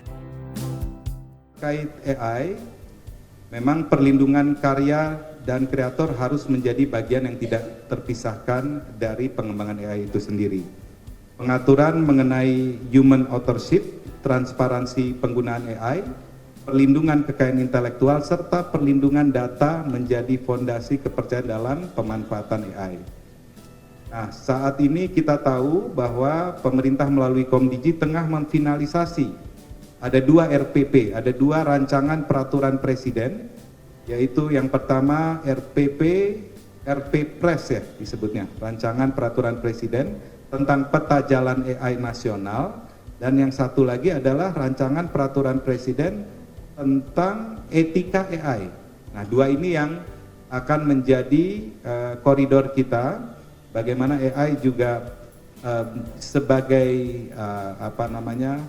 sebagai sebagai partner, tapi bukan untuk menggantikan para kreator-kreator ini begitu. Dan tentu etikanya sangat penting, terutama kaitannya dengan kekayaan intelektual dari para kreator yang saat ini juga menjadi tantangan. Dari Jakarta, Sri Dewi Andayani, Azizul Hakim, Sinpo TV melaporkan. Pemirsa, informasi kita lanjut dari Gubernur Shelly Joanda bersama Direktur Utama Bank Tabungan Negara membangun 36 unit rumah tidak layak huni. Pembangunan tersebut didanai melalui Program Tanggung Jawab Sosial dan Lingkungan atau TJSL senilai 2,4 miliar rupiah. Pembangunan tersebut didanai melalui Program Tanggung Jawab Sosial dan Lingkungan atau TJSL senilai 2,4 miliar rupiah. Program tersebut ditandai dengan peletakan batu pertama oleh Gubernur Maluku Utara Shelly Joanda, Direktur Utama BTN Nixon LP Napitupulu, dan Wakil Gubernur Sarbin Sehe di Desa Domato, Halmahera Barat, yang menjadi salah satu daerah dengan prospek ekonomi paling menjanjikan di Indonesia. Ketika kita berharap masyarakat bisa hidup dengan bermartabat, sejahtera, anak-anak bisa hidup yang aman, pendidikannya bisa baik, anak-anak bisa tidur dengan nyenyak, membentuk generasi masa depan yang baik dari keluarga yang sehat, sejahtera, kuat, bermartabat, maka akan membentuk desa yang kuat, kabupaten yang kuat, provinsi yang kuat, dan negara yang kuat. Oleh karena itu, saya memberikan apresiasi yang setinggi-tingginya kepada Pak Dirut BTN sudah memberikan bantuan dalam bentuk CSR nilai sebanyak 2,4 miliar hari ini untuk membangun 30-an rumah untuk masyarakat Domato. Hari ini kita terima CSR, besok kita kasih pertumbuhan kurnya. Saat membuka arahannya, Gubernur Sherly Chowanda mengapresiasi kontribusi BTN melalui penyaluran TJSL senilai 2,4 miliar rupiah untuk pembangunan 36 unit RTLH. Ia berharap kolaborasi antara pemerintah dan sektor perbankan terus diperkuat dalam mendukung pembangunan daerah. Lebih lanjut, Gubernur perempuan pertama di Maluku Utara tersebut menegaskan bahwa rumah layak huni merupakan fondasi utama dalam membangun keluarga yang sehat, aman, dan bermartabat. BTN tidak hanya hadir sebagai bank, tetapi juga mendukung digitalisasi keuangan pemerintah, memperkuat sistem ekonomi, serta pelayanan publik. Sherly menambahkan bahwa rumah tidak hanya berfungsi sebagai tempat berlindung, melainkan juga sebagai ruang hidup utama tempat seluruh proses awal pembangunan karakter berlangsung. Tim redaksi Sinpo TV melaporkan.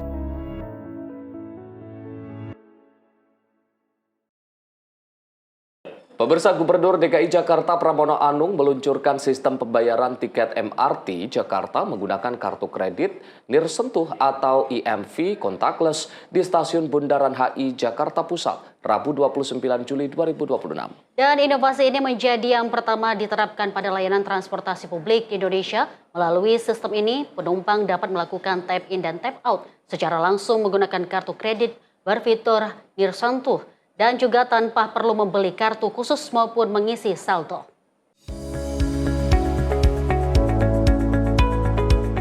Penerapan sistem IMV contactless menjadi bagian dari transformasi layanan MRT Jakarta dalam menghadirkan transportasi publik yang lebih mudah, cepat, dan berstandar internasional.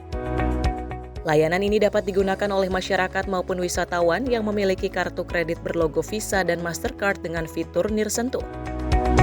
Kehadiran inovasi tersebut diharapkan mampu memberikan kemudahan akses sekaligus meningkatkan pengalaman pengguna dalam memanfaatkan transportasi publik di ibu kota. Pemerintah Provinsi DKI Jakarta juga berkomitmen terus mengembangkan sistem pembayaran nirsentuh agar dapat terintegrasi dengan berbagai moda transportasi publik lainnya, sehingga mobilitas masyarakat menjadi lebih praktis, efisien, dan nyaman. Dengan mengucap Bismillahirrahmanirrahim, pada hari ini sistem pembayaran tiket dengan kartu kredit nirsentuh pada layanan MRT Jakarta secara resmi saya luncurkan. Penerapan pembayaran nirsentuh di MRT Jakarta menjadi langkah nyata pemerintah Provinsi DKI Jakarta dalam mendorong transformasi layanan transportasi publik yang modern, terintegrasi, dan berbasis teknologi untuk memudahkan mobilitas masyarakat. Tim redaksi Sinpo TV melaporkan. Pemirsa, Gubernur DKI Jakarta Pramono Anung mengubah sistem pengelolaan sampah Jakarta dari pola kumpul angkut buang menjadi pilah angkut olah. Transformasi tersebut mulai diperkuat melalui optimalisasi fasilitas pengolahan sampah di tingkat wilayah. Mulai 1 Agustus 2026, sampah tidak lagi semata-mata dikumpulkan untuk dibuang ke TPST Bantar Gebang, tetapi harus dipilah dan diolah sejak dari sumber. Secara bertahap, hanya residu yang sudah tidak dapat diolah yang akan dikirim ke Bantar Gebang. Transformasi tersebut mulai diperkuat melalui optimalisasi fasilitas pengolahan sampah di tingkat wilayah. Salah satunya dilakukan di tempat pengolahan sampah Reduce, Reuse, Recycle atau TPS 3R, Menteng Atas, Kecamatan Setiabudi, Jakarta Selatan, yang ditinjau Gubernur Pramono pada Kamis 30 Juli 2026. Sampah ya ini, untuk persoalan sampah ini jangan setengah hati. Kalau kemudian bisa di tempat ini 100 ton per hari, itu secara signifikan akan memberikan kontribusi bagi Bantar Gebang. Kalau kemudian ada 29 TPS 3R lainnya yang kita atur seperti di tempat ini. Maka dengan demikian, creative financing yang seperti ini, kerjasama swasta dengan pemerintah DKI Jakarta yang saling memberikan manfaat, jadi contoh baik untuk penyelesaian yang ada di Dalam sambutannya, Gubernur Pramono menegaskan Pemprov DKI Jakarta terus mempercepat transformasi pengelolaan sampah melalui penguatan fasilitas pengolahan di tingkat wilayah. Langkah ini menjadi strategi untuk mengurangi beban TPST Bantar Gebang sekaligus menghentikan praktik open dumping secara bertahap melalui target zero open dumping pada 2029. Masyarakat didorong membiasakan memilah sampah sejak dari rumah, sementara kawasan komersial, perkantoran, hotel, restoran, dan kafe diwajibkan mengelola sampah yang dihasilkan secara mandiri. Dalam kesempatan itu, Gubernur Pramono menegaskan Pemprov DKI Jakarta akan menindak tegas setiap pelaku usaha pengangkutan sampah yang terbukti melakukan pembuangan sampah secara ilegal. Tim redaksi Sinpo TV melaporkan. Pemirsa, Kemhan tanggapi kenaikan tukin Kementerian dan TNI. Simak informasinya usai jeda. Tetaplah bersama kami di Menyapa Indonesia Pagi.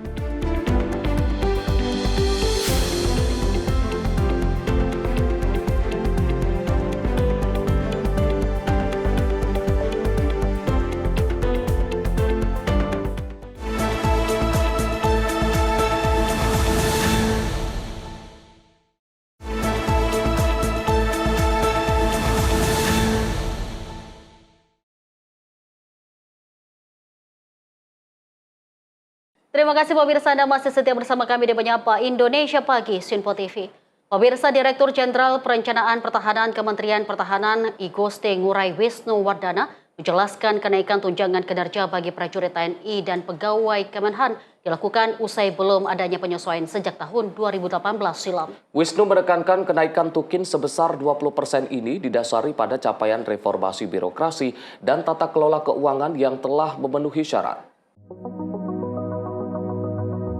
Direktur Jenderal Perencanaan Pertahanan Kementerian Pertahanan Igusti Ngurah Wisnuwardana menegaskan, naiknya tukin dari 70% menjadi 90% ini usai belum ada penyesuaian sejak tahun 2018 lalu. Wisnu menjelaskan penyesuaian ini mengacu kepada regulasi Kementerian PAN-RB dengan salah satu syarat mutlak pengajuan kenaikan tunjangan kinerja hingga 90% ini harus memiliki indeks reformasi birokrasi di atas 80.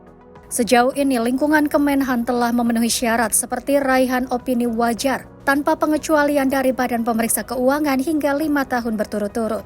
Untuk itu, Kemenhan sedang menyusun aturan teknis sebagai tindak lanjut terbitnya peraturan Presiden mengenai kenaikan tukin tersebut. Untuk masalah tunkin, ini kan kalau kita lihat dari 2018 itu Kementerian Pertahanan dan TNI belum pernah melakukan penyesuaian terhadap tunkin. Jadi 2018 itu sekian puluh tahun tidak ada penyesuaian. Kemudian juga ada Permen PAN-RB. Di sana dicantumkan bahwa persyaratan penyesuaian tunjangan kinerja instansi itu apabila menuju 90%, kalau kita kemarin kan saat ini kan 70%, menuju ke 90%. Di dalam Permen PAN-RB ini dinyatakan bahwa kalau disetujui menuju 90% itu apabila indeks RB-nya 80 sampai dengan 90%. Itu. Jadi kalau penilaian Kementerian Pertahanan dan TNI saat ini adalah sudah melebihi 80, kalau tidak salah 80,002, kemudian juga yang di Kementerian TNI sudah 80 sekian. Jadi sudah memenuhi persyaratan untuk penyesuaian tunjangan kinerja dari 70 menjadi 90%. Kemudian juga di sini dipersyaratkan minimal wajar tanpa pengecualian 3 tahun berturut-turut. Nah, untuk Kementerian Pertahanan dan TNI sudah 5 kali berturut-turut. Jadi beberapa tahun belakangan ini sudah berturut-turut 5 kali. Sedangkan persyaratan di sini adalah 3 kali. Sehingga ini menjadi persyaratan, sudah memenuhi persyaratan untuk penyesuaian tunjangan kerja menuju 90%. Dari Jakarta, Max Munte Azizul Hakim, Sinpo TV melaporkan. Pemirsa, sebanyak 399 peserta didik program pembangunan dan pemberdayaan masyarakat desa memulai pelayaran menuju Bali menggunakan kapal perang Republik Indonesia KRI Dr. Wahidin Sudirohusodo. Pemirsa, program ini diharapkan menjadi sarana membentuk karakter, disiplin, dan jiwa kepemimpinan generasi muda.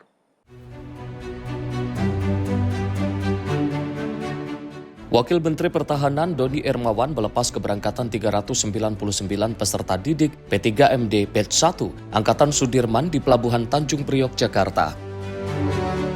Para peserta berlayar menuju Bali menggunakan KRI Dr. Wahidin Sudirohusodo atau WSH 991 dalam rangka mengikuti program pembentukan karakter dan bela negara.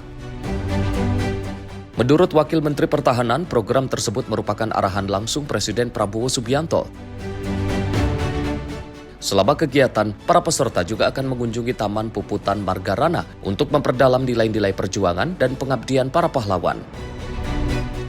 Beliau juga mengharapkan para siswa berkunjung ke Taman Puputan Margarana untuk menghayati nilai-nilai tadi itu. Ya. Dan yang lebih spesifik adalah beliau meminta kalian menggunakan KRI. Dan kebetulan saat ini KRI Wahidin Sudirohusodo sudah siap untuk mendukung kalian semua. Banyak nilai-nilai nanti yang akan kalian bisa dapatkan juga selama kalian di kapal ini. Ya. 3 hari menuju Bali dan 3 hari lagi kembali ke Jakarta. Selain mempelajari sejarah perjuangan bangsa, pelayaran selama 6 hari ini diharapkan mampu menumbuhkan disiplin, kebersamaan, tanggung jawab, serta jiwa kepemimpinan para peserta melalui pengalaman hidup di atas kapal perang TNI Angkatan Laut. Tim redaksi Sinpo TV kan. Masih rendahnya tingkat kepatuhan perusahaan platform digital terhadap Perpres nomor 32 tahun 2024 membuat Komite Tanggung Jawab Perusahaan Platform Digital untuk mendukung jurnalisme berkualitas atau KTP 2JP resmi menggandeng Komisi Pengawas Persaingan Usaha atau KPPU untuk memperketat pengawasan. Langkah ini diambil untuk memastikan agar para perusahaan platform digital tidak hanya tunduk pada aturan tetapi juga menjaga iklim persaingan usaha dan ekosistem media yang sehat di Indonesia. Kesepakatan tersebut tertuang dalam nota kesepahaman atau Memorandum of Understanding antara Komite Tanggung Jawab Perusahaan Platform Digital untuk mendukung jurnalisme berkualitas dengan Komisi Pengawas Persaingan Usaha di Gedung Dewan Pers, Kebon Sirih, Jakarta Pusat, Rabu siang. Kerjasama strategis itu dilakukan menyusul masih rendahnya tingkat kepatuhan perusahaan platform digital dalam menjalankan Peraturan Presiden Nomor 32 Tahun 2024. Untuk itu, sinergi antara KTP 2JB dengan KPPU diharapkan mampu memperkuat pengawasan sehingga implementasi Perpres Nomor 32 Tahun 2024 tak berhenti pada tataran regulasi, namun benar-benar dijalankan oleh perusahaan platform digital. Sejauh ini dalam penilaian komite, perusahaan platform digital masih belum melaksanakan tanggung jawabnya secara penuh. Penilaiannya masuk dalam kategori rendah. Tentu kami berharap penandatanganan kerjasama hari ini yang maksudnya adalah untuk meningkatkan sinergi antara KPPU dan Komite Tanggung Jawab Perusahaan Platform Digital dapat meningkatkan pengawasan pemenuhan kewajiban perusahaan platform digital dalam menjalankan kewajibannya sebagaimana diatur dalam Perpres 32 tahun 2024. Dan tentu kami juga berharap bahwa setelah penandatanganan ini penandatanganan tidak selesai di meja, tetapi yang lebih penting adalah bisa tereksekusi dan tentunya juga bisa berdampak bagi keberlanjutan media. Ketua Komisi Pengawas Persaingan Usaha Goprera, Panggabean menegaskan komitmen bersama tersebut dilakukan guna memperkuat tata kelola ekonomi digital Indonesia. Pihaknya tak segan-segan melakukan tindakan tegas bila menemukan sesuatu hal yang sudah jelas dilarang oleh undang-undang. Hari ini kita menegaskan komitmen bersama untuk memperkuat tata kelola ekonomi digital Indonesia melalui kolaborasi antar lembaga yang saling melengkapi. Di tengah perubahan teknologi yang berlangsung sangat cepat, kerjasama menjadi fondasi penting agar inovasi terus berkembang dalam koridor hukum, persaingan usaha yang sehat dan kepentingan publik. Sinergi kedua belah pihak juga diharapkan bisa diimplementasikan dengan baik sehingga berdampak bagi keberlanjutan perusahaan media di Indonesia. Dari Jakarta, Dio Malau, Sinpo TV melaporkan. Organisasi sayap Partai Gerindra Perempuan Indonesia Raya atau PIRA menggelar bakti sosial untuk warga di kawasan Pulau Gebang, Jakarta Timur. Pemirsa, bakti sosial yang digelar berupa pembagian ribu paket sembako, santunan anak yatim, hingga pembagian kursi roda. Perempuan Indonesia Raya atau PIRA menggelar bakti sosial berupa pembagian ribuan sembako, santunan anak yatim, hingga pembagian kursi roda. Bakti sosial tersebut diberikan kepada sejumlah masyarakat di kawasan Pulau Gebang, Jakarta Timur. Ketua Umum PP PIRA Novita Wijayanti mengatakan kegiatan ini merupakan instruksi langsung dari Ketua Umum Gerindra sekaligus Presiden Prabowo Subianto. Instruksi itu berupa agar kader Partai Gerindra dapat langsung turun ke masyarakat.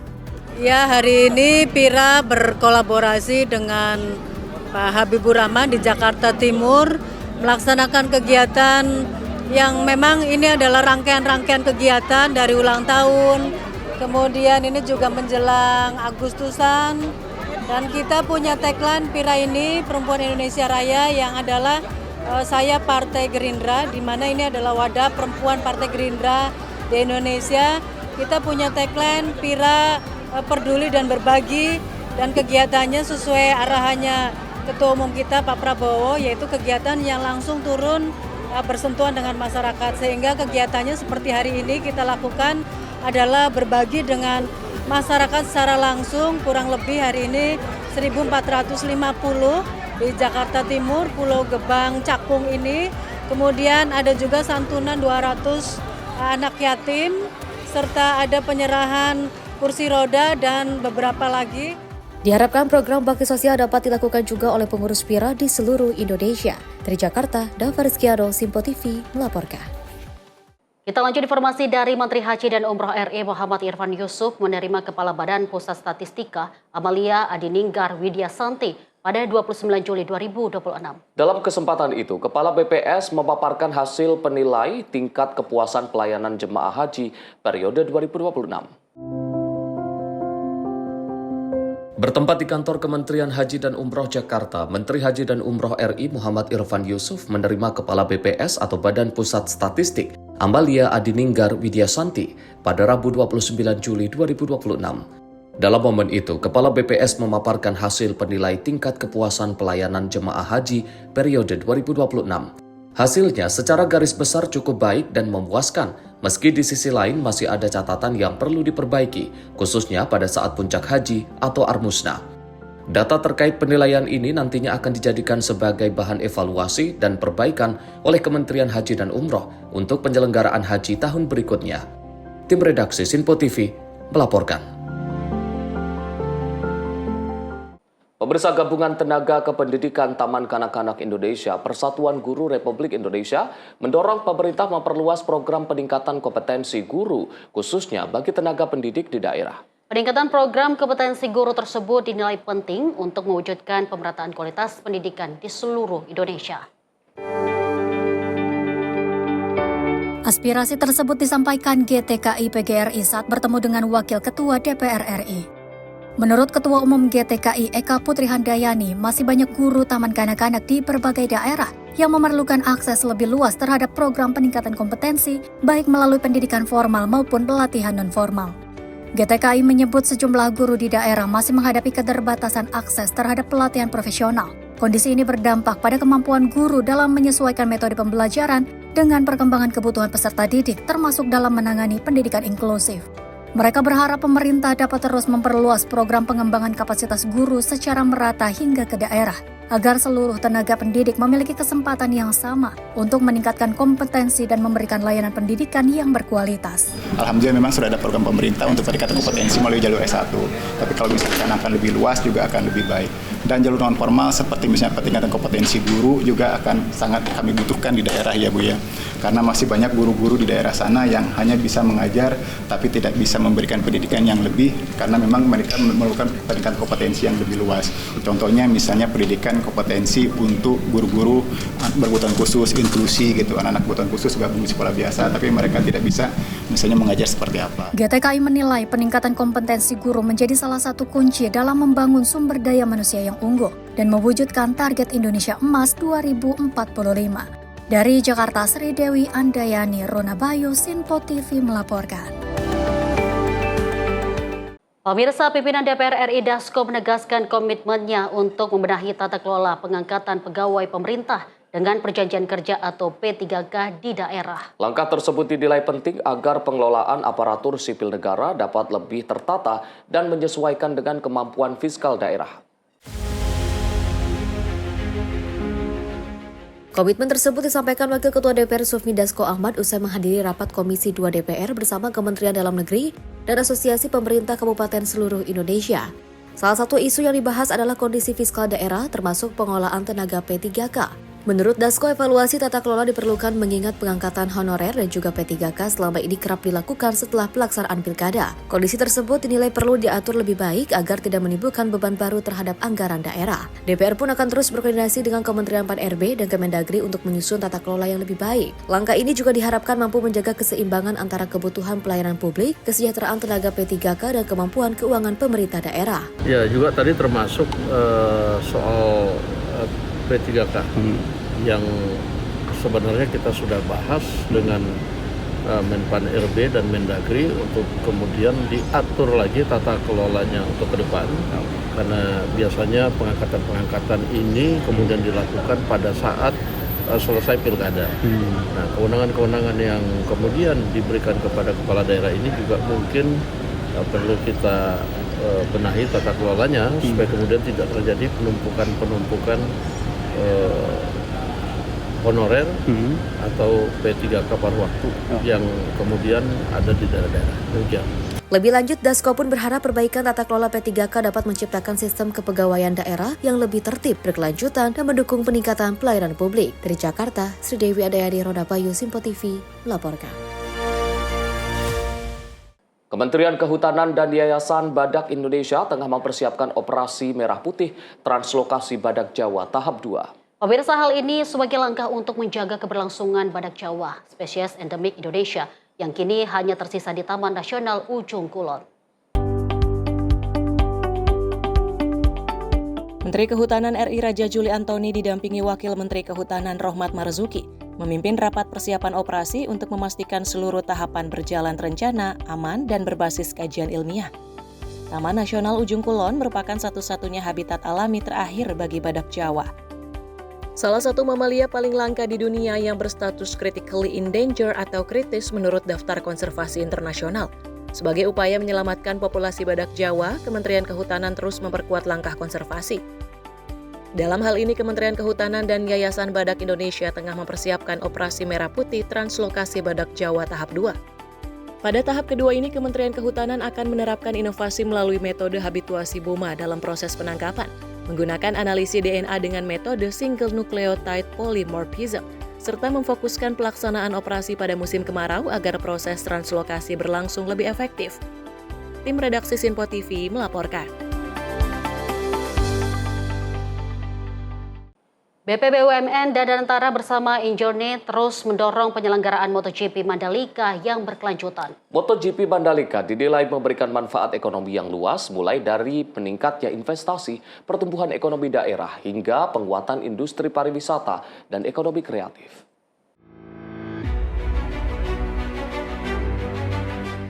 Event balap motor dunia MotoGP akan kembali dihelat di GP Mandalika pada 9 hingga 11 Oktober 2026. MotoGP kali ini akan menjadi penyelenggaraan kelima di sirkuit Mandalika NTB. MotoGP Mandalika dinilai telah menjadi salah satu penggerak ekonomi nasional. Pada penyelenggaraan 2025, ajang ini menciptakan multiplier effect sebesar 4,96 triliun rupiah, menarik lebih dari 140.000 penonton selama 3 hari, melibatkan 600 lebih UMKM, hingga menyerap 3.000 lebih tenaga kerja lokal. Sementara itu, sebanyak 84% penonton berasal dari dalam negeri dan 16% merupakan wisatawan mancanegara. Oleh karenanya, BPBUMN dan Danantara bersama Injourney terus mendorong penyelenggaraan MotoGP Mandalika yang berkelanjutan. MotoGP dinilai bukan sekedar ajang balap, melainkan instrumen untuk memperkuat daya saing Indonesia. Tim redaksi Sinpo TV melaporkan. Pemirsa, puting beliung dan banjir terjang Brazil Selatan, informasinya usai jeda. Tetaplah bersama kami di Sinpo TV.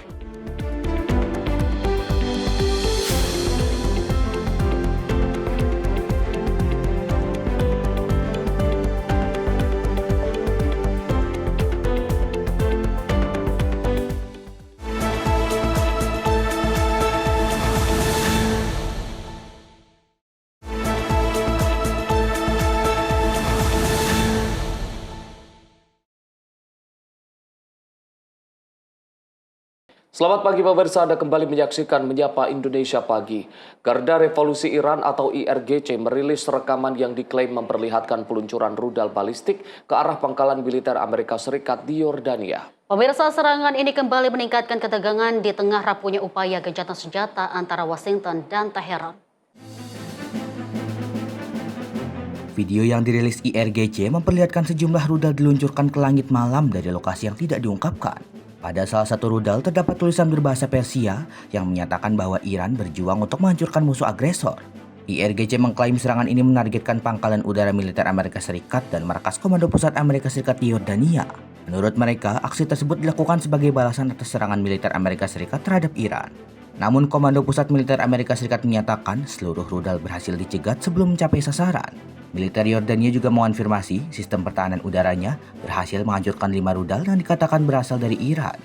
Insiden ini terjadi setelah kedua negara sebelumnya menandatangani kesepakatan kerangka gencatan senjata pada pertengahan Juni. Namun kedua pihak kemudian saling menuduh melanggar kesepakatan sehingga ketegangan kembali memanas. Tim redaksi Sinpo TV melaporkan.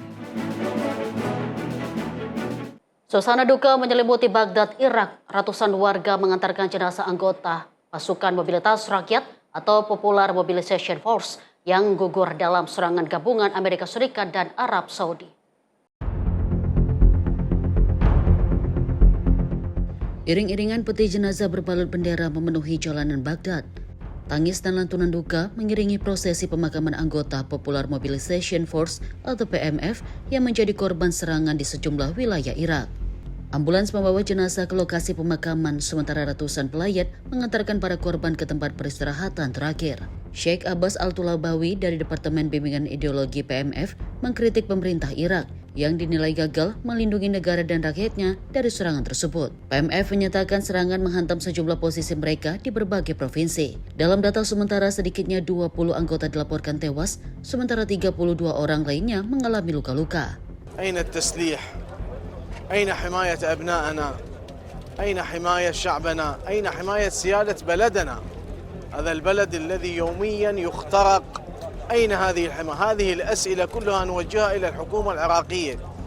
أين حماية أبنائنا؟ اليوم وكل يوم نزف نخبة من أبنائنا وشبابنا فلذات أكبادنا. إلى أين تصلون؟ إلى أين تصلون؟ فهذا فقط نستنكر ونستنجد هذا العمل الإجرامي الذي طال شبابنا الآمنين المطمئنين، لكن السؤال الذي يطرح نفسه أين الحكومة العراقية من كل ذلك؟ Komando Pusat Militer Amerika Serikat atau CENTCOM menyatakan pasukan Amerika Serikat dan Arab Saudi melancarkan serangan presisi ke lokasi logistik dan gudang senjata yang diklaim digunakan kelompok bersenjata yang bersekutu dengan Iran di Irak Timur.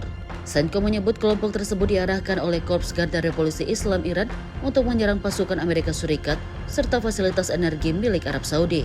Pemerintah Arab Saudi mengatakan serangan dilakukan setelah sistem pertahanan udaranya mencegat sejumlah drone yang menargetkan fasilitas minyak dalam 2 hari terakhir. Riyadh menegaskan tidak menginginkan eskalasi, namun akan merespons setiap serangan lanjutan. Menyikapi situasi tersebut, Dewan Keamanan Nasional Irak menggelar rapat darurat dan menyetujui rencana pengamanan nasional. Pemerintah Irak juga berjanji mencegah pihak manapun menggunakan wilayah Irak untuk mengancam negara-negara tetangga. Tim redaksi Sinpo TV melaporkan.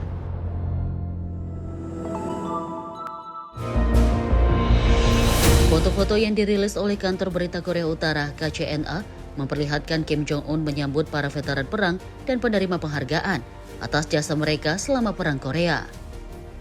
Kim terlihat menyapa para veteran, melambaikan tangan dan berfoto bersama. Pertemuan tersebut digelar dalam rangkaian peringatan Hari Ulang Tahun ke-73 Gencatan Senjata yang mengakhiri Perang Korea pada tahun 1953. Hingga kini konflik tersebut belum berakhir dengan perjanjian damai, melainkan hanya dengan kesepakatan gencatan senjata. Menurut KCNA, Kim Jong-un menyebut para veteran yang masih hidup sebagai sumber kekuatan yang tak tergantikan, serta pilar moral bagi negara. Ia menilai kehadiran mereka menjadi penyemangat bagi partai buruh, pemerintah, dan rakyat Korea Utara. Kim menegaskan peringatan tahunan setiap 27 Juli bertujuan mewariskan semangat, harga diri, dan keyakinan untuk meraih kemenangan kepada generasi penerus. Rangkaian peringatan juga diisi dengan parade seremonial, pertunjukan peringatan, serta ziarah ke makam prajurit Korea Utara dan relawan Tiongkok. Media pemerintah menegaskan peran besar generasi perang dan pasukan relawan Tiongkok dalam sejarah konflik tersebut. Korea Utara memperingati tanggal 27 Juli sebagai hari kemenangan dalam perang, pembebasan tanah air yang menjadi salah satu hari besar nasional di negara tersebut. Tim redaksi Sinpo TV melaporkan.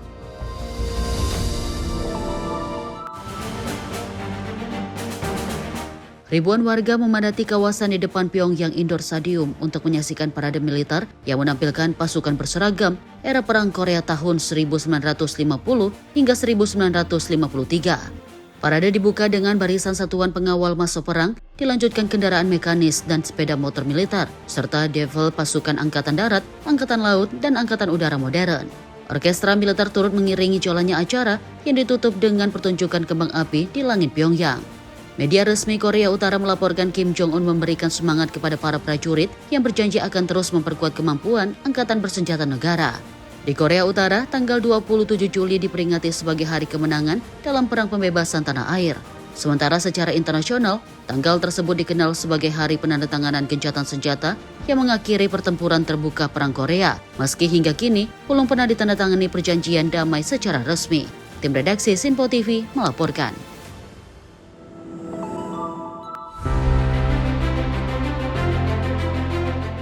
Dalam pidatonya, Macron menyatakan daerah otonom bangsa Moro di Mindau Muslim atau BARM kini resmi menjadi bagian dari program energi nasional. Langkah tersebut diharapkan dapat mendorong pemerataan akses listrik dan memperkuat ketahanan energi di kawasan tersebut. This is the first time in our political history. BARM is now firmly set to pursue its strategic vision of energy security and total electrification for and in the Bangsamoro region. Macron juga mengungkapkan bahwa pembangunan pembangkit listrik tenaga hidrogen pertama di Filipina telah dimulai. Sejumlah proyek saat ini memasuki tahap pra-pengembangan di Marinduque, Masbate, Zamboanga Sibugay, dan Basilian dengan lokasi lain masih dalam tahap evaluasi. Selain energi hidrogen, Marcos mendorong Kongres untuk kembali membahas pengembangan pembangkit listrik tenaga nuklir. Menurutnya, teknologi nuklir telah digunakan di Filipina untuk bidang kedokteran, pertanian, penyaringan air, dan daur ulang limbah plastik. Marcos menegaskan pemerintah akan menjadikan aspek keselamatan dan transparansi sebagai prioritas dalam setiap pengembangan program nuklir. Ia berjanji masyarakat akan mendapatkan penjelasan yang jelas mengenai manfaat dan keamanan teknologi tersebut. Meski demikian, rencana pembangkit listrik tenaga nuklir masih memerlukan dasar hukum, regulasi, dan persiapan teknis yang menyeluruh sebelum dapat direalisasikan secara komersial. Tim redaksi Sinpo TV melaporkan. Kita beralih ke informasi lain, pemirsa. Puting beliung disertai hujan lebat, hujan es, dan angin kencang menerjang negara bagian Rio Grande do Sul, Brasil Selatan. Pemirsa, bencana ini memicu banjir, merusak permukiman, dan memaksa sejumlah warga meninggalkan rumah mereka. Luapan sungai Taquari dan Forqueta merendam jalan-jalan di kota Lajeado. Arus air yang terus meninggi membuat warga berlomba menyelamatkan barang-barang mereka sebelum banjir semakin meluas.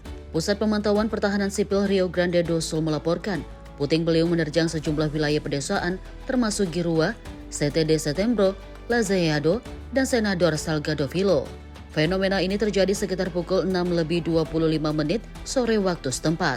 Menurut otoritas, puting beliung berasal dari sistem badai supercell yang dikenal mampu memicu hujan es berukuran besar, angin sangat kencang, dan puting beliung. Seorang warga Lajeado mengaku kesulitan memperkirakan seberapa tinggi air akan naik. Menurutnya, ketidakpastian itu menyulitkan warga untuk memutus apakah harus mengungsi atau menyelamatkan harta benda mereka. Banjir juga menyulitkan proses evakuasi.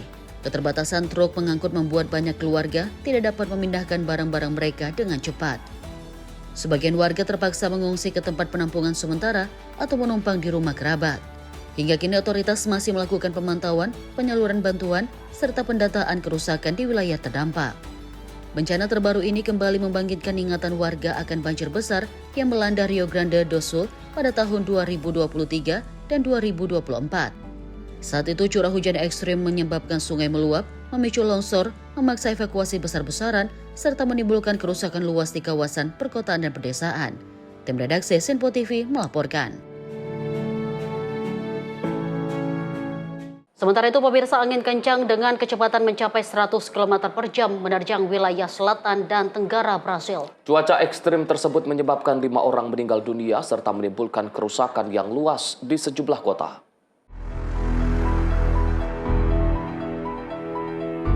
Rekaman memperlihatkan pohon-pohon tumbang menimpa jalan kendaraan dan bangunan di negara bagian Rio de Janeiro, Brasil. Kondisi tersebut turut mengganggu arus lalu lintas dan memaksa pengendara mencari jalur alternatif di tengah jalan yang tertutup.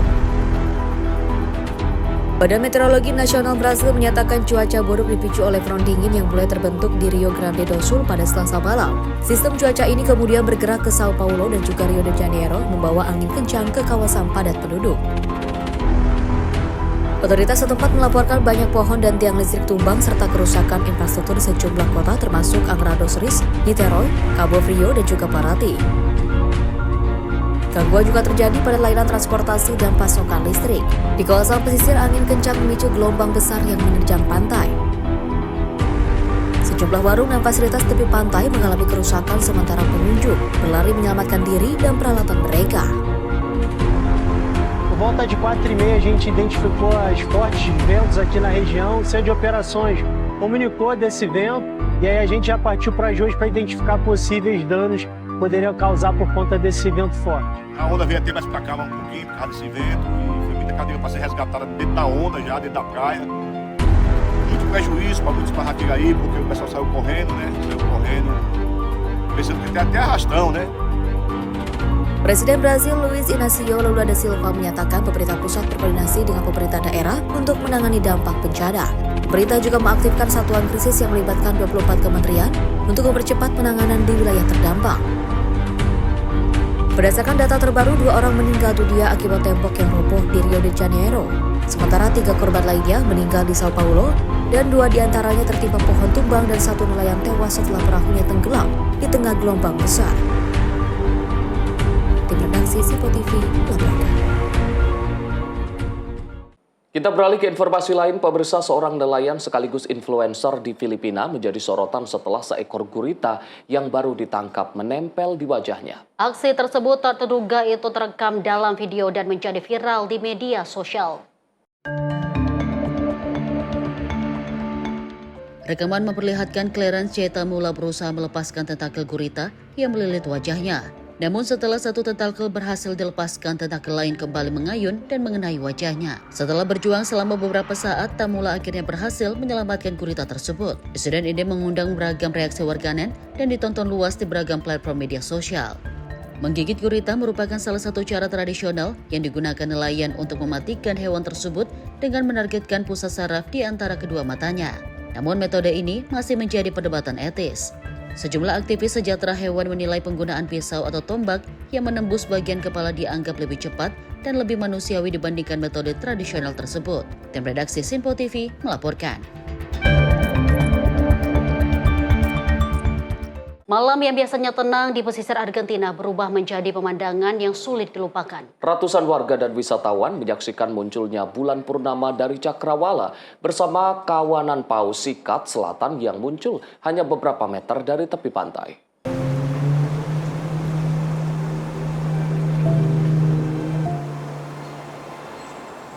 Suasana hening di pantai Las Chanteras kawasan lindung El Doradillo mendadak dipenuhi decak kagum pengunjung saat bulan purnama perlahan muncul dari horizon laut. Pada saat yang sama, paus sikat selatan terlihat berenang di perairan dangkal, menyuguhkan pemandangan langka yang memukau pengunjung. Ratusan warga, wisatawan hingga fotografer memadati garis pantai untuk mengabadikan momen langka tersebut. Siluet paus yang meluncur di atas permukaan air berpadu dengan cahaya bulan, menciptakan suasana yang menjadi daya tarik utama malam itu. Pemandu wisata lokal, Francisco Garcia, menyebut perpaduan bulan purnama dengan kemunculan paus sebagai pengalaman yang sulit diungkapkan dengan kata-kata. Menurutnya, fenomena alam tersebut memberikan kesan mendalam bagi siapapun yang menyaksikannya. Pengalaman serupa dirasakan Florencia, wisatawan yang baru pertama kali melihat paus di habitat alaminya. Ia mengaku terkesan karena dapat menyaksikan dua hal yang disukainya, yaitu astronomi dan kehidupan laut dalam satu momen yang sama. Paus sikat selatan rutin datang ke perairan Semenanjung Valdez antara Juni hingga Desember untuk kawin, melahirkan, dan membesarkan anaknya. Spesies ini merupakan paus balen yang menyaring makanan menggunakan lempeng balen bukan gigi. Sempat diburu hingga hampir punah pada masa lalu, populasi paus ikan selatan perlahan pulih berkat larangan perburuan komersial dan perlindungan kawasan konservasi. Pada tahun 1999, UNESCO menetapkan Semenanjung Valdez sebagai situs warisan dunia karena perannya sebagai salah satu kawasan berkembang biak paus ikan selatan terpenting di dunia. Tim redaksi Sinpo TV melaporkan. Sementara itu, pemirsa, sebuah akuarium di Valencia, Spanyol memberikan nama Ferran Torres kepada seekor hiu pasir penghuni utamanya. Penamaan tersebut menjadi bentuk penghormatan kepada pahlawan Spanyol di final Piala Dunia sekaligus mengampanyekan pelestarian hiu.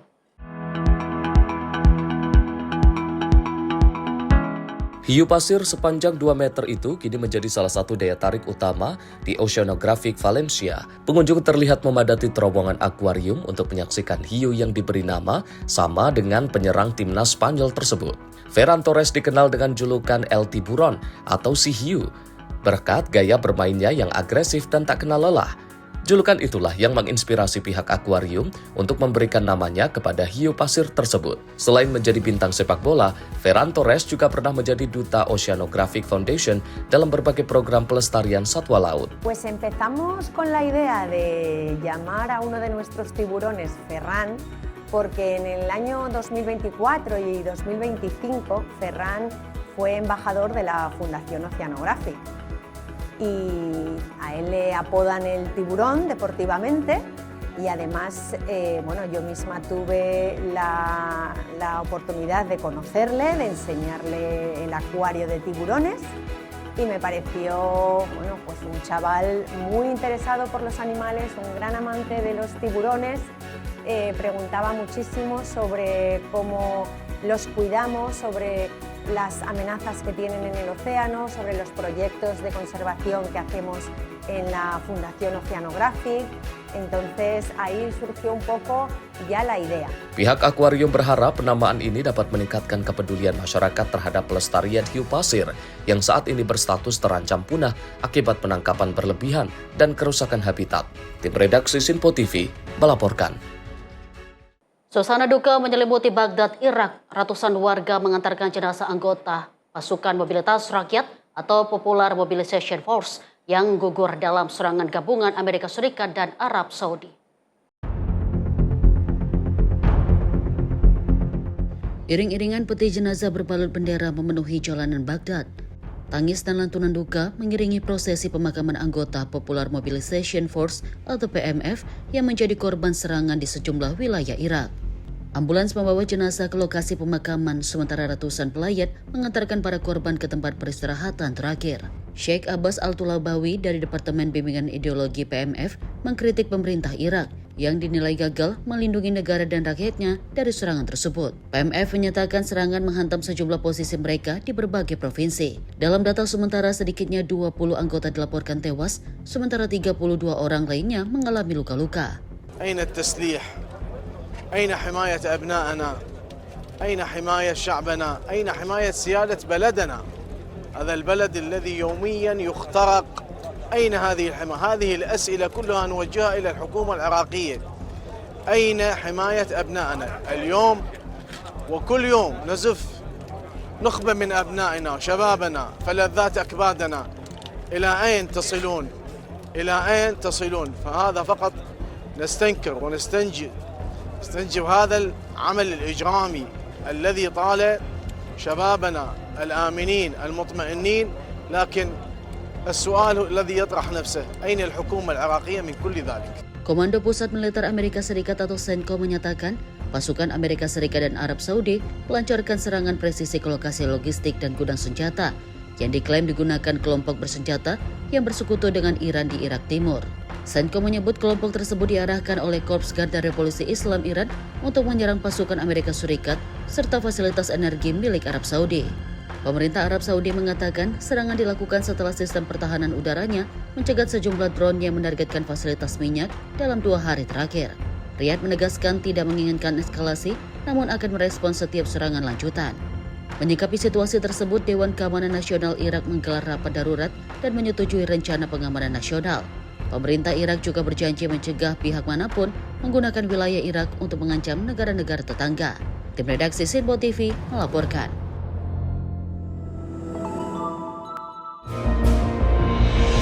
Foto-foto yang dirilis oleh kantor berita Korea Utara KCNA memperlihatkan Kim Jong-un menyambut para veteran perang dan penerima penghargaan atas jasa mereka selama Perang Korea. Kim terlihat menyapa para veteran, melambaikan tangan dan berfoto bersama. Pertemuan tersebut digelar dalam rangkaian peringatan Hari Ulang Tahun ke-73 Gencatan Senjata yang mengakhiri Perang Korea pada tahun 1953. Hingga kini konflik tersebut belum berakhir dengan perjanjian damai, melainkan hanya dengan kesepakatan gencatan senjata. Menurut KCNA, Kim Jong-un menyebut para veteran yang masih hidup sebagai sumber kekuatan yang tak tergantikan, serta pilar moral bagi negara. Ia menilai kehadiran mereka menjadi penyemangat bagi partai buruh, pemerintah, dan rakyat Korea Utara. Kim menegaskan peringatan tahunan setiap 27 Juli bertujuan mewariskan semangat, harga diri, dan keyakinan untuk meraih kemenangan kepada generasi penerus. Rangkaian peringatan juga diisi dengan parade seremonial, pertunjukan peringatan, serta ziarah ke makam prajurit Korea Utara dan relawan Tiongkok. Media pemerintah menegaskan peran besar generasi perang dan pasukan relawan Tiongkok dalam sejarah konflik tersebut. Korea Utara memperingati tanggal 27 Juli sebagai Hari Kemenangan dalam Perang, pembebasan tanah air yang menjadi salah satu hari besar nasional di negara tersebut. Tim redaksi Sinpo TV melaporkan. Pemirsa, informasi tadi mengakhiri perjumpaan kita di Menyapa Indonesia pagi hari ini. Saya Dio Manik. Dan saya Arif Rifai mewakili seluruh kru yang bertugas mengucapkan terima kasih atas kebersamaan Anda. Selamat pagi dan sampai jumpa.